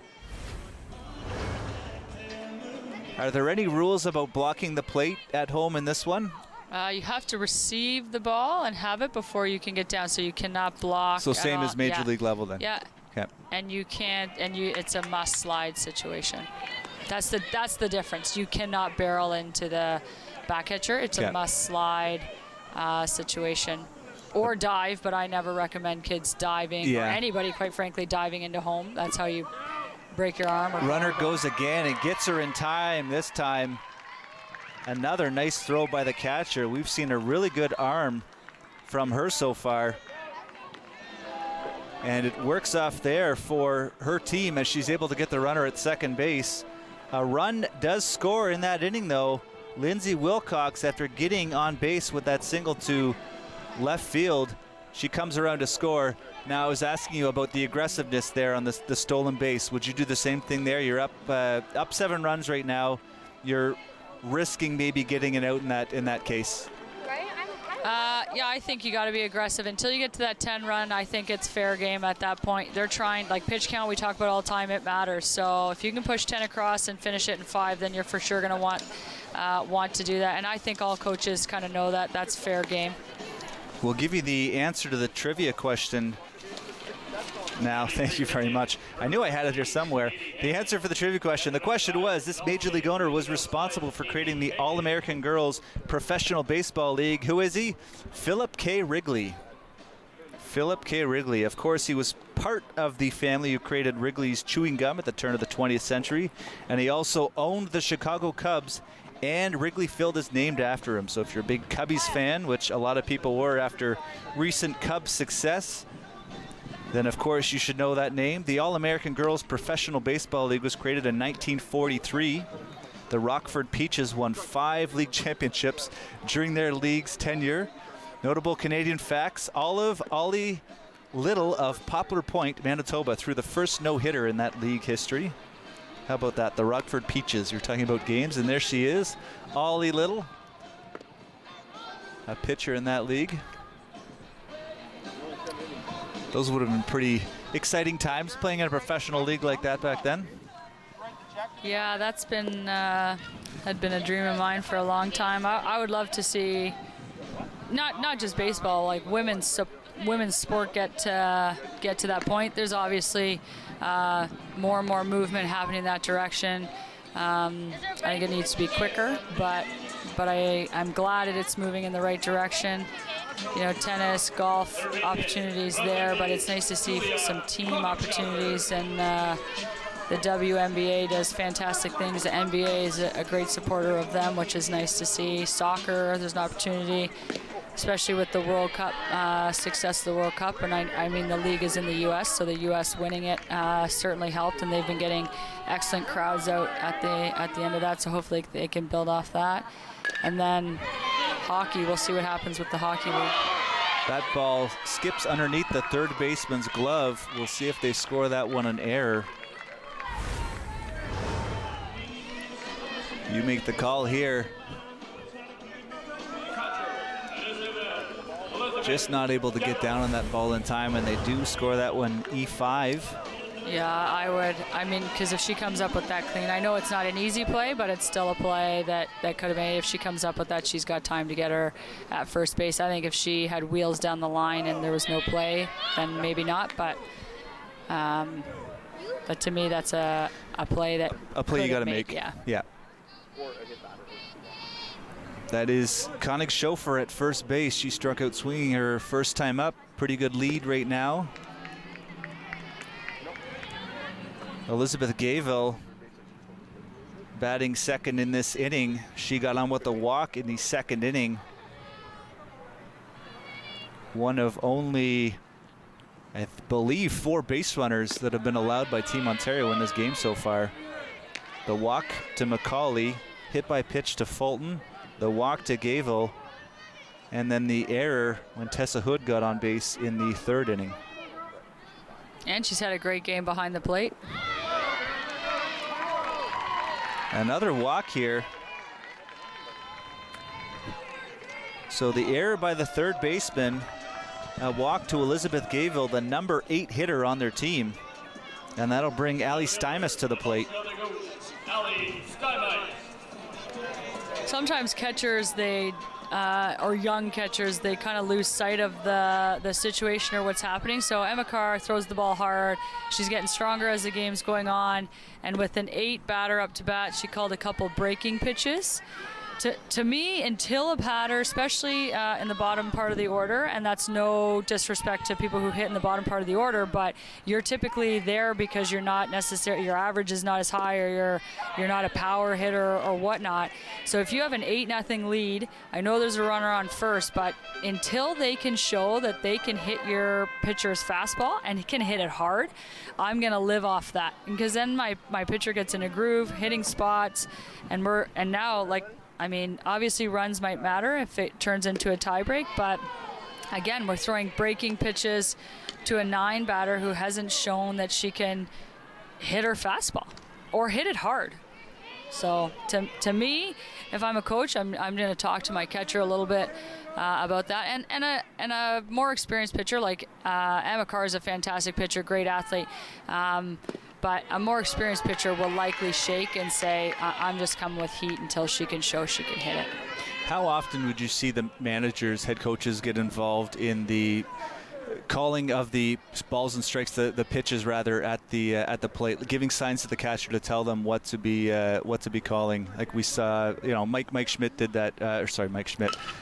This ball, hit into center field over the second baseman's head, and now runners at first, second, and third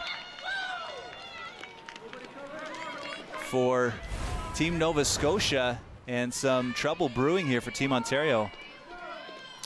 I think it depends on the team who calls pitches. I know in Ontario they like when the catchers call pitches, and this is good for Emily Baxter. Go talk to Emma, like, what are you comfortable throwing? What do we want to do here?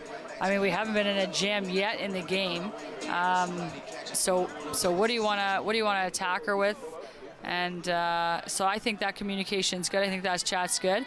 But I do think, I know some coaches will call every single pitch, and I know some coaches don't call a single pitch. So just depends on the team. Popped up to the second baseman. She wasn't moving a lot. Maybe she thought she was underneath it pretty good, but still gets the out at second base. And they probably are glad just to trade that out for the run there. With bases loaded, Team Ontario in a little bit of trouble, not tracking that ball very well at second base. But fortunately for them, they were able to get an out.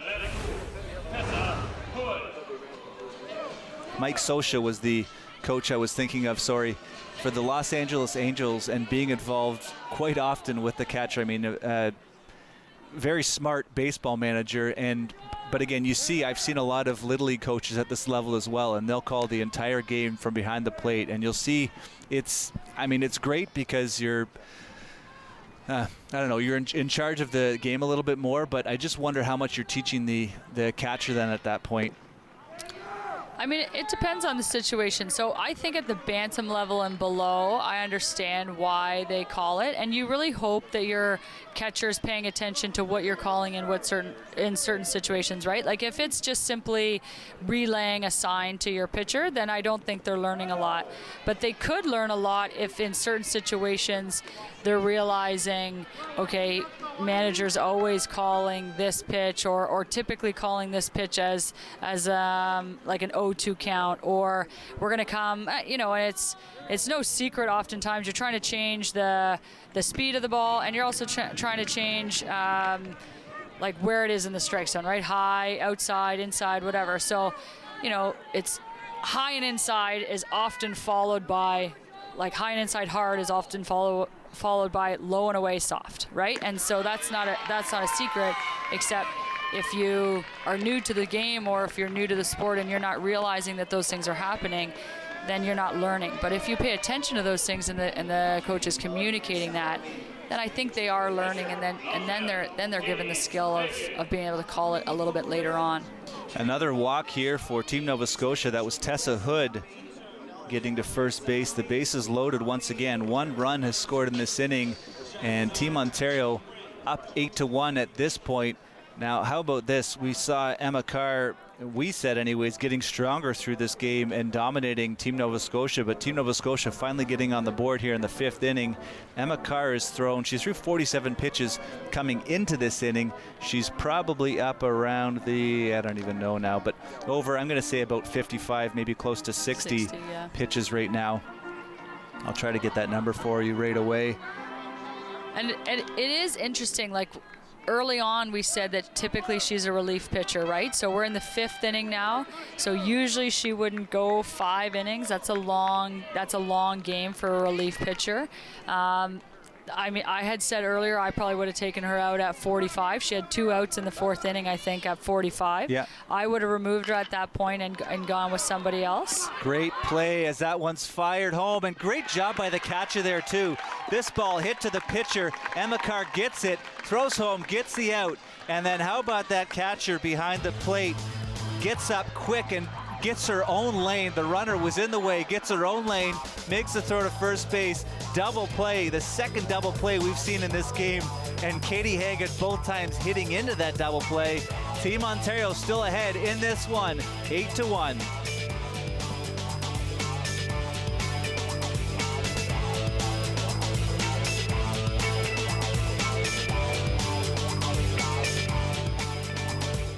Do you love food and discovering amazing new restaurants? Join us on Ottawa Eats as we explore some of the best and most popular places to eat in the city. From fine dining to food trucks, it's going to be delicious. Looking for the best way to get the Major League Baseball games you want to watch? Rogers Super Sports Pack has you covered. With MLB Extra Innings, you'll have a premium ticket to over 2,000 out-of-market regular season games, with all games available in HD. Don't miss the action from the games you want from both the American and National Leagues. MLB Extra Innings, part of the Super Sports Pack. For only $35.95 a month, Rogers customers get all this for one all-inclusive price. Order using your remote starting on channel 431 or visit Rogers.com today. Play 4 games of bingo from the comfort of your own home each Monday at 7 p.m. for your chance to win money from our $2,000 regular bingo or $5,000 super bingo night. Kiwanis TV Bingo, Mondays at 7 p.m. on Rogers TV.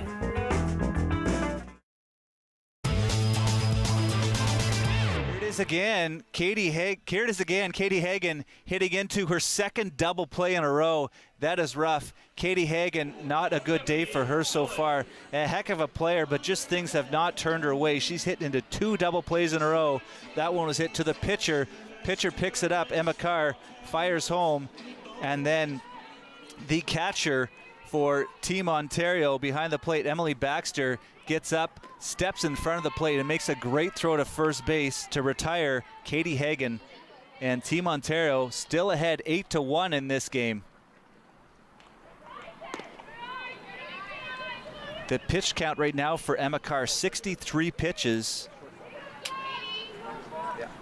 So she threw 16 pitches in that 5th inning.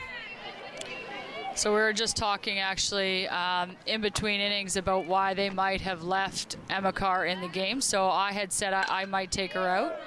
This ball hit down the right field line, and it's fair. Over in right field, it gets past her. She picks it up, heading to second base, and in there safely is Stephanie Ellis as this one bounces away. Great job by Stephanie Ellis. That's her second hit today.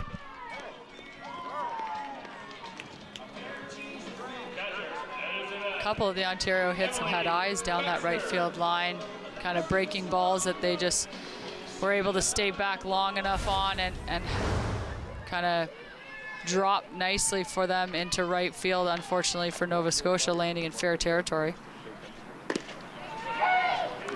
But back to my comment about Emma Carr. So, you know, I had said I might take her out after 45 pitches, which means that she'd be available to come in relief if you need her for even an inning or two tomorrow. But they have to win this game to create the three-way tie. The second baseman, that ball, another error for Nova Scotia. They've had a rough go of it today. That ball bounces over her glove. Just didn't get in front of it, probably thinking about the throw before the ball was actually in the glove. And a run scores on that play. That's Stephanie Ellis all the way from second base. Emily Baxter in at first safely. So in a tournament like this, if there's a three-way tie, it depends on runs for and against. So Emma Carr maybe stays in the game a little bit longer than the coach would have liked, or he might have opted to take her out earlier if runs for and against didn't necessarily matter and you just needed a simple win. But if they're trying to keep Nova Scotia to 3 or 4 runs or less in order to really increase their chances of moving through in that tiebreak, then that now becomes critical. And so maybe that's why they opt to leave Emma Carr in, to try to avoid that extra tiebreak game. So all those things going through a manager's head. It's not simply just a win and loss when it comes to tiebreak. Yes, you have to win, obviously, but then you want to put yourself, especially when the score's in your favor, in a position to win that tiebreak and go through. So the way it works, if 3 teams are tied, it doesn't eliminate a team out. What it does is the winner of the tiebreak then goes through to the gold medal game, and the next 2 teams that are left play off in that extra game to see who will win that and go through to the gold medal, and which one, the loser, will go through to the bronze medal. So you're trying to avoid that extra game for sure. Runner goes here. That ball high and outside. It bounces before it makes it to second base. The shortstop applies the tag, but in there safely with the stolen base is Emily Baxter.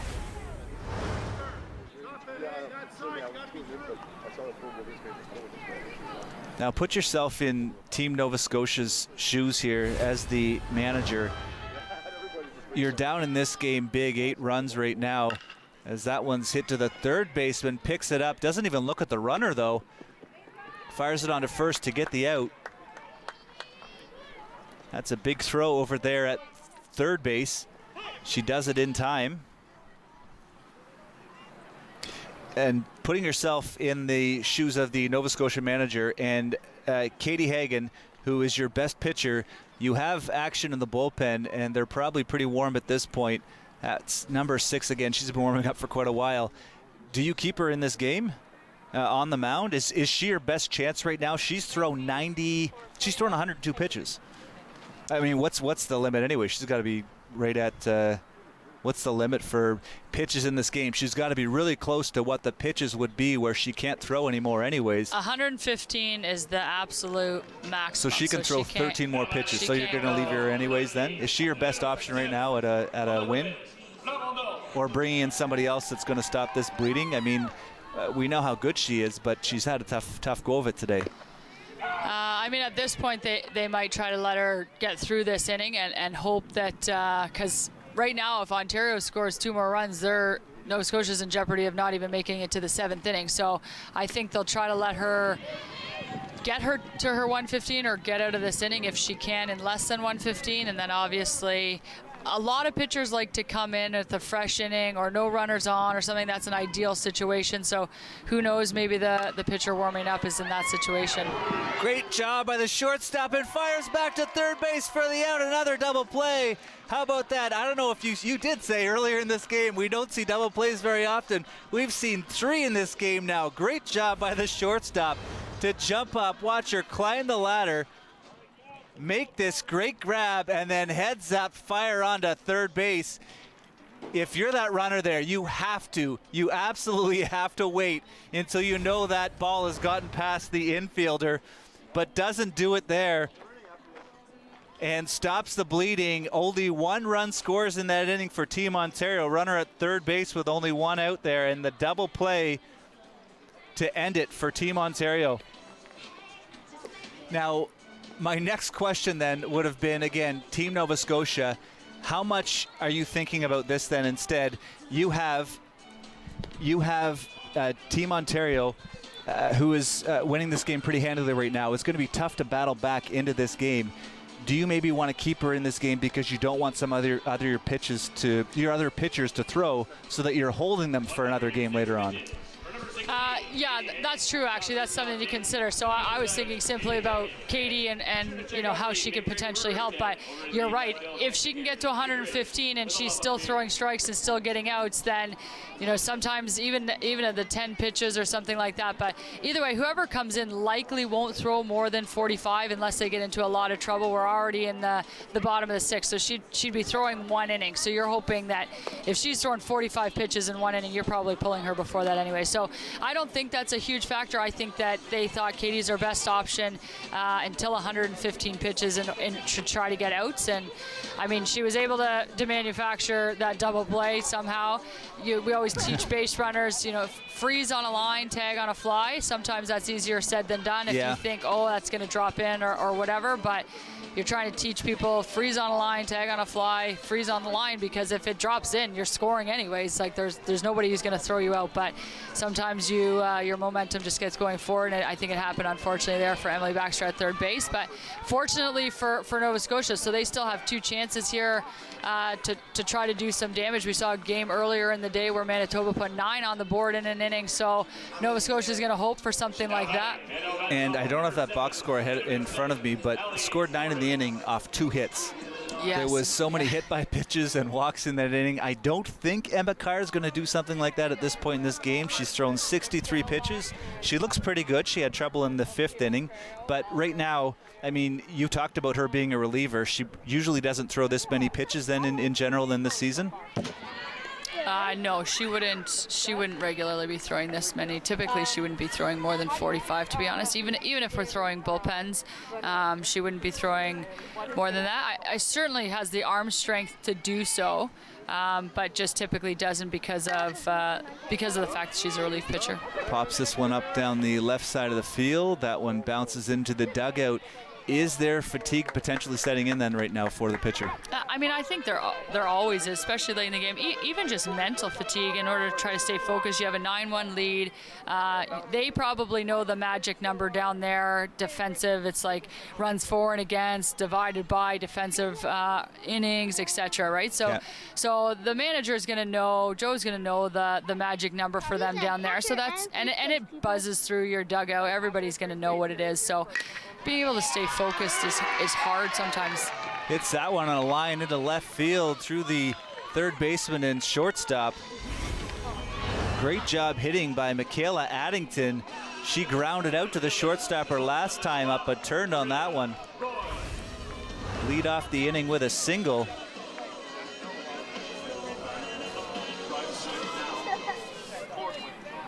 Great start for Nova Scotia. In only 3 innings in this game have they been able to get on with the leadoff hitter. I mean, the difference between a starting pitcher and a relief pitcher, even in the MLB when they talk about it, is can you go through a lineup 3 times? Like, do you have enough stuff to go through a lineup 3 times? And there's so much focus on that these days too. Yeah. So this is, I'm looking at the scorecard. They're going through the lineup for the 3rd time now, and so they've got a couple looks at her. So they've, she throws the ball hard. She's, it's a heavy ball coming at you.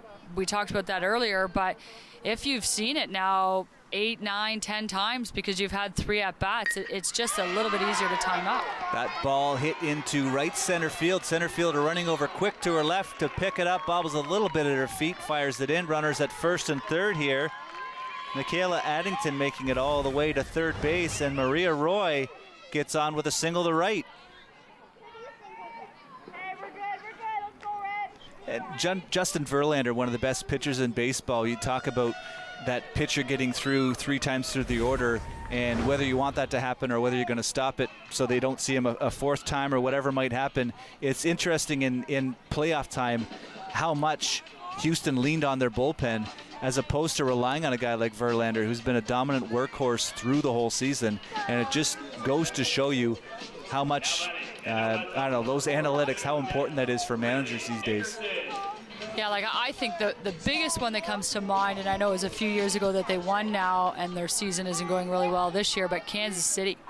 their bullpen was stacked. Yeah. When they, seriously, if their starting pitcher got them 5 innings, it was shut down after that. Yeah. And they had them lined up like relief, close, and it was just if you got to and so as a pitcher, you're thinking in your head, I need 5 innings. I need to get through this lineup twice. I need to be really good to seeing these guys twice, and then I'm throwing it to a like the pen that throws.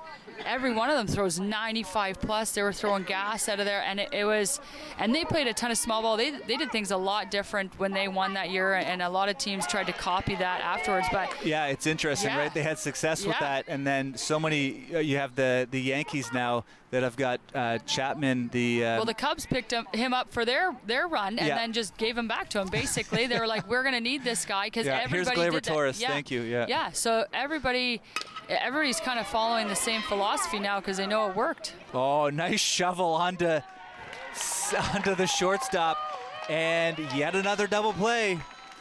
I'm getting used to this. That was a heck of a play by the second baseman. Love that shovel pass. She picks it up, fires it quickly to short. Take another look at this one.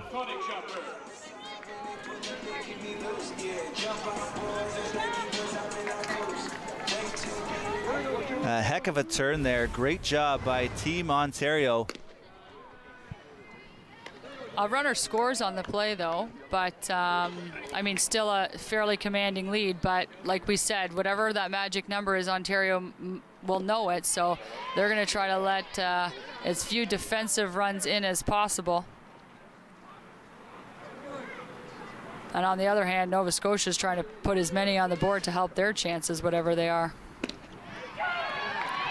That one looked like she buckled a little bit. Number 22, Julia Koningshofer, got on base at the bottom of the 5th inning, rather, with the error to the third baseman.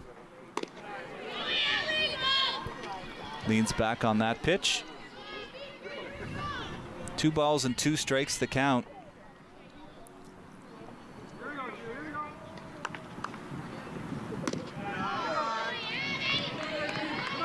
You were talking about the bullpen for Kansas City, and that is so important these days. Calvin Herrera, Wade Davis, and Greg Holland back in the day. And now those pitchers aren't even reliable anymore. That just shows how volatile the relief pitching can be in Major League Baseball, as well as we see the strikeout to end this inning. And Emma Carr, exclamation point at the end of this one. She's done at the end of the last 4 innings. 2 double plays and 2 strikeouts. And she's still ahead in this game, 9-2 for her Team Ontario team. A great advantage, a great win coming forward for them. They're really hoping for this one at RCGT Park. I'm Paula Roy from Paula Roy's Favorite Foods. Catch my show each week when I'm going to share with you some of my favorite recipes to make your home cooking more fun and more successful. It's my job to help you become the best version of yourself. At Family Channel, you're gonna rock this, all right? Give me hugs. Give me hugs. Screen Time brings us together. You guys are gonna be awesome. That was great. I'm so proud of you. Inspires greatness. Do you feel like you belong? I belong now. And is always just a click away. You and me, we shake this town. Family Channel. Screen Time, that's family time. Each week on Real Talk with Sarah, I'm joined by experts in the field of wellness who share their expertise and guide us to optimal health of mind, body, and soul. Join me Sundays at 8 p.m. for Real Talk with Sarah on Rogers TV.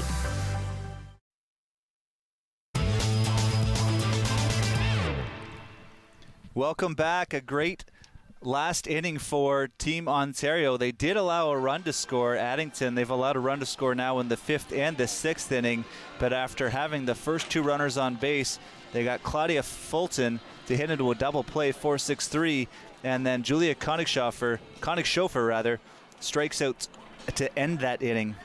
And I believe 79 pitches. 79 pitches that have been thrown by Emma Carr in this game so far. Look for her to go the distance. I don't see any reason why she wouldn't at this point. She's threw 16 pitches in that inning once again. She threw 16 pitches in the 2nd, 5th, and 6th innings, 8 apiece in the 3rd and 4th, and 15 pitches in the 1st inning. A heck of a performance by her today.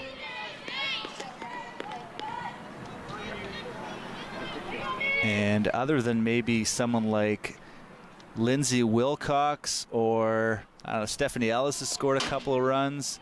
Maya Waldron led off the scoring for her team today. You probably got to give a consideration to Emma Carr for player of the game today. Yeah, usually when you throw a complete game with minimal runs, it's an easy pick unless somebody just was absolutely outstanding at the plate. And there was some great performances for sure, but to shut down a team the way she has is impressive. That ball hit to the 3rd baseman. The big throw to first to get the out. Great start to the inning for Team Nova Scotia. And I'm a little bit surprised that Katie is starting.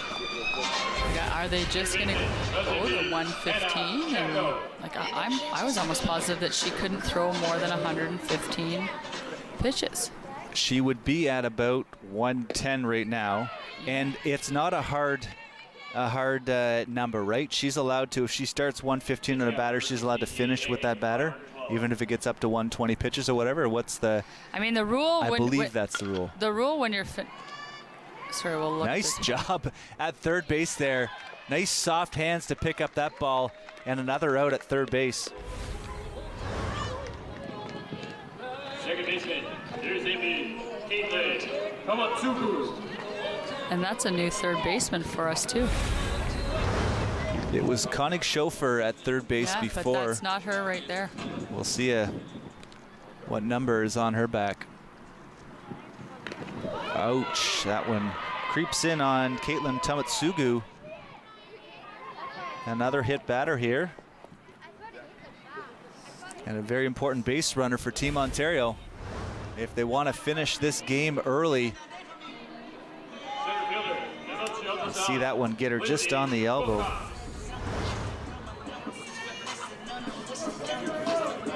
Their mercy rule, 10 runs after 5 innings. We're in the top of the 6th here right now. The game only goes to 7 innings. I think we're top of the 7th here. I think we've been motoring along. I believe we're in the top of the 7th.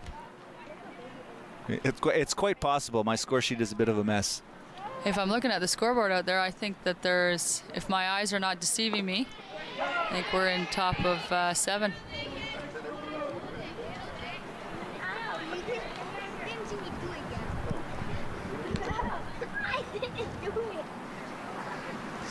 That is correct. Yeah, Emma Carr was in a little bit of problems in the 5th. Remember, we were talking about where my score sheet went awry here. That was kind of one of those innings, and then she came back with a strong 6. So this is 7 here.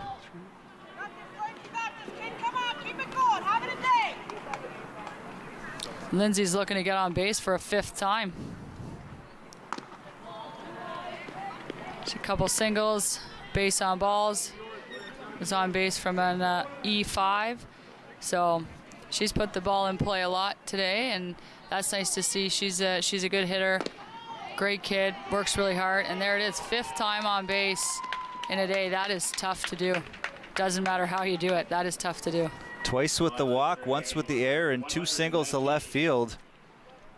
Runners at 1st and 2nd now for her team. I see where I went awry there. So we had the bat around inning in the 3rd.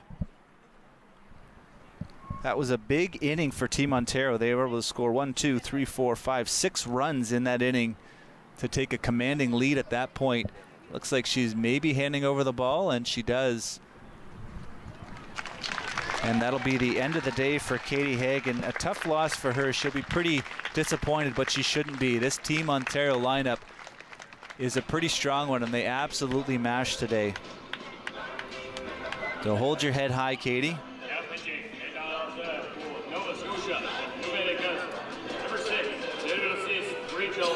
And thankfully she handed the ball right to the pitcher, or the coach rather.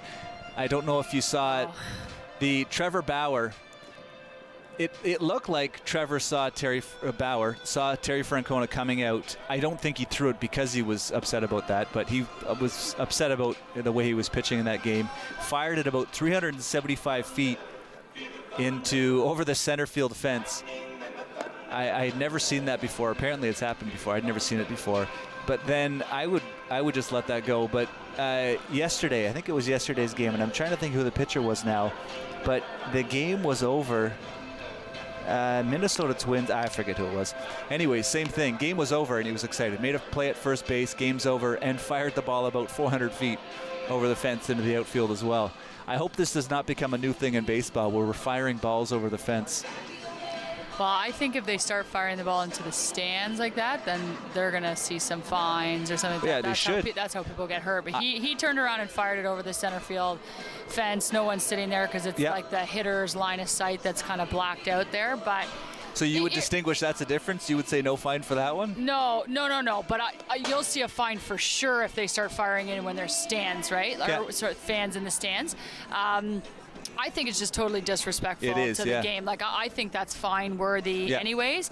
There's like so many people that watch these athletes, and I understand that they get passionate and you know, they get into it in the heat of the game, but at some point, like if you're involved in a fight, you're kicked out. You use inappropriate language and you get an altercation with an umpire, you're kicked out.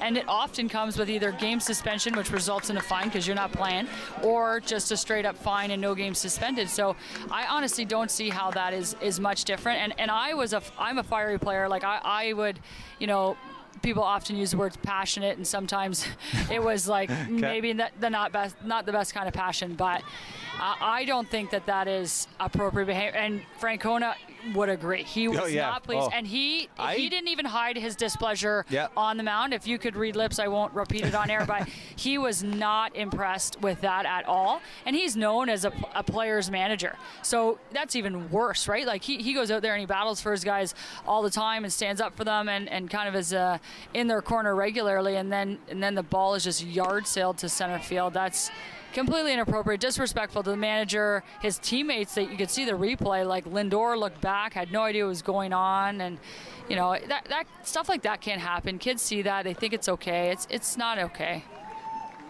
Another walk here for Team Ontario. A hit batter, 2 walks in a row, bases loaded, and Stephanie Ellis up to the plate. Ellis has scored 2 runs today. She's been hit by a pitch, a single to the second baseman, and then a double to right fielder last time up to the plate. Yeah, you're exactly right. Kids are watching this stuff, and that's where, again, if you're, like you said, giving a fine for something like that, I'm okay with that. That ball hit pretty hard to the third baseman, scoops it up nicely. 3 outs for her over at third base.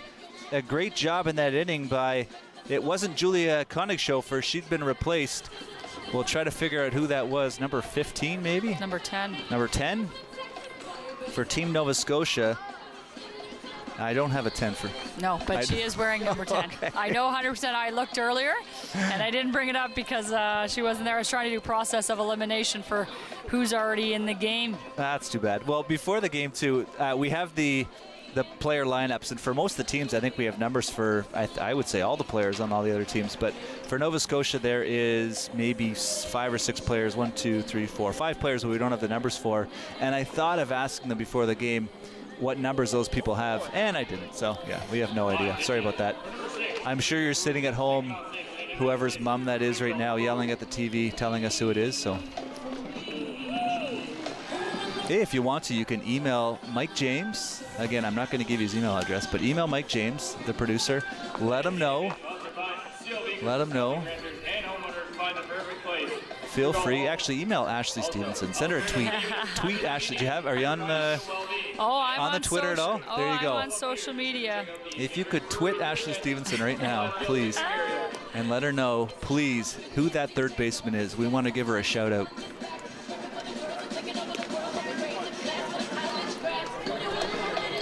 This is the end of the line here for Nova Scotia. This is all or nothing. They've got a big hill to climb, down 7 runs, 9-2. Team Ontario is winning this one, and they're going to have to do it against a hard-throwing Emma Carr, still on the mound. Emma has thrown 79 pitches so far in this game. I didn't get a look at how many pitches. I'm going to try to look that up right now, actually. How many pitches Katie Hagen had thrown in the game before she left. She might have been right at that 115 mark or pretty close.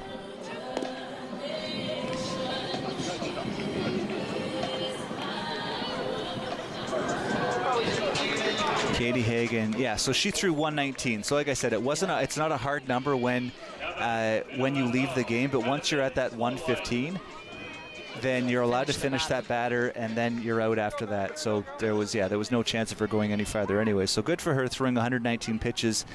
How about that, though, for a girl her age?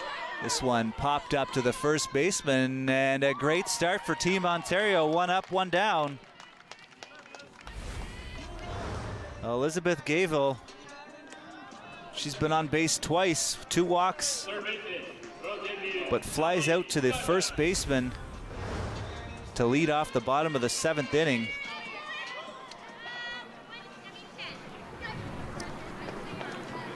Oh yeah, Katie Hogan, 119 pitches. And just to finish off that idea, a girl her age, Hagen is 19 years old, throwing 119 pitches. They're Major League Baseball, they don't even let pitchers throw 119 pitches anymore these days. Yeah, that's true. We found our third baseman. It's Allie. She's up to bat right now, number 10. She had the great defensive inning last inning.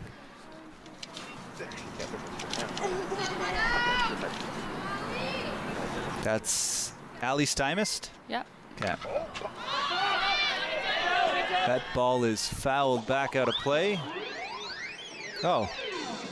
Okay, so we had her in the lineup anyways. Yeah, just not at so third somebody base. went to left field then. There were some defensive changes. We're not sure if Julia Koenig-Schofer stayed in the game. Probably replaced by Stymist, and somebody else went out to play left field. That was a good effort. Hit hard to the shortstop. What a throw over to first base to get the out. Second out of the inning. And Team Ontario 1 out away from beating Nova Scotia. What a coup this would be. Nova Scotia, again, a heavily favored team coming into this tournament. Nova Scotia, Ontario, Quebec, big powerhouses coming into this one. And the undefeated Nova Scotia is 1 out away from losing to Team Ontario.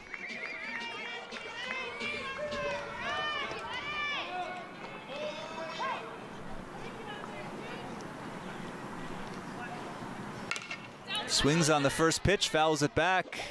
Not quite far enough for us. I've never had a ball up in the booth up here. I've had some close ones, though. We have a new hitter, Emily McFadden, I think it is, up to bat now, number 5. McFadgen, yeah, Emily McFadgen, number 5. She's in for Ellie McCauley. Good for you for tracking that.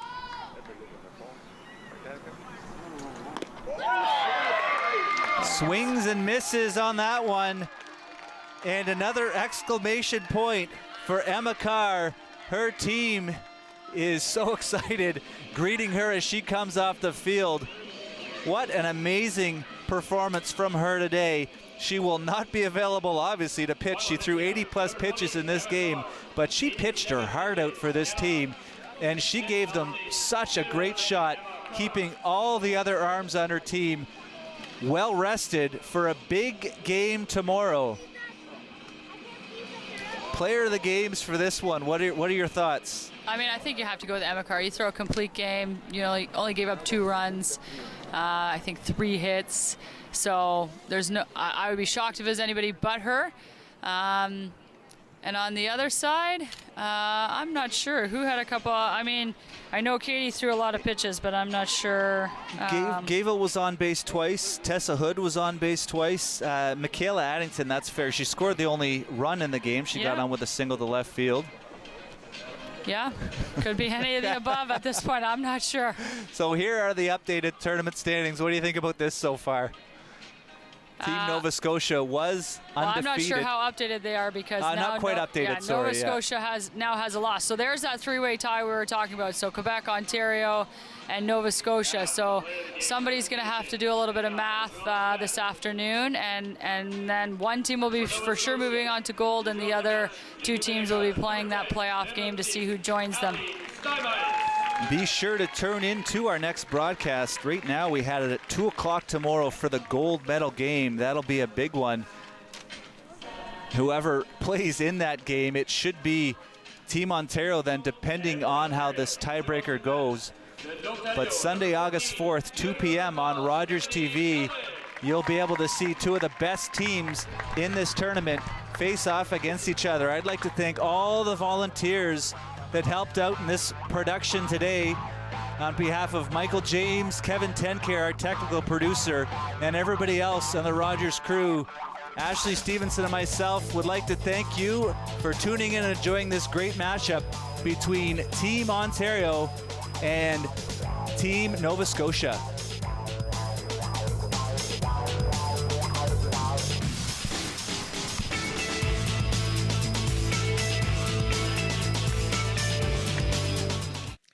And I looked right at the battalion commander and I said, Heilige Strumpf, hettisch vlieg Mauschmann. Dead silence. And in the back of the room, this major bursts out laughing. I thought that's so rude to laugh at my accent after I've been practicing for 5 days. Anyways, I continued in French and English, and my own battalion commander seemed to be pretty proud of me. And at the end, when it was all done, this major comes up to me and he says, Captain, why do you say that? Heilige Strumpf, hettisch vlieg Mauschmann.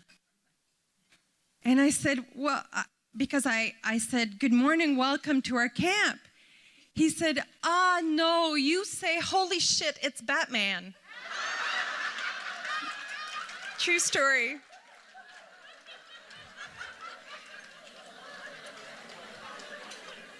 So, all this to say that I'm going to stick to English today. On March 15th, 2017, at 9:15 in the morning, my editor, Mark Cote from Cormorant Books, called me and said, congratulations, your book just went to print. There's not a word left to change. Everything is done.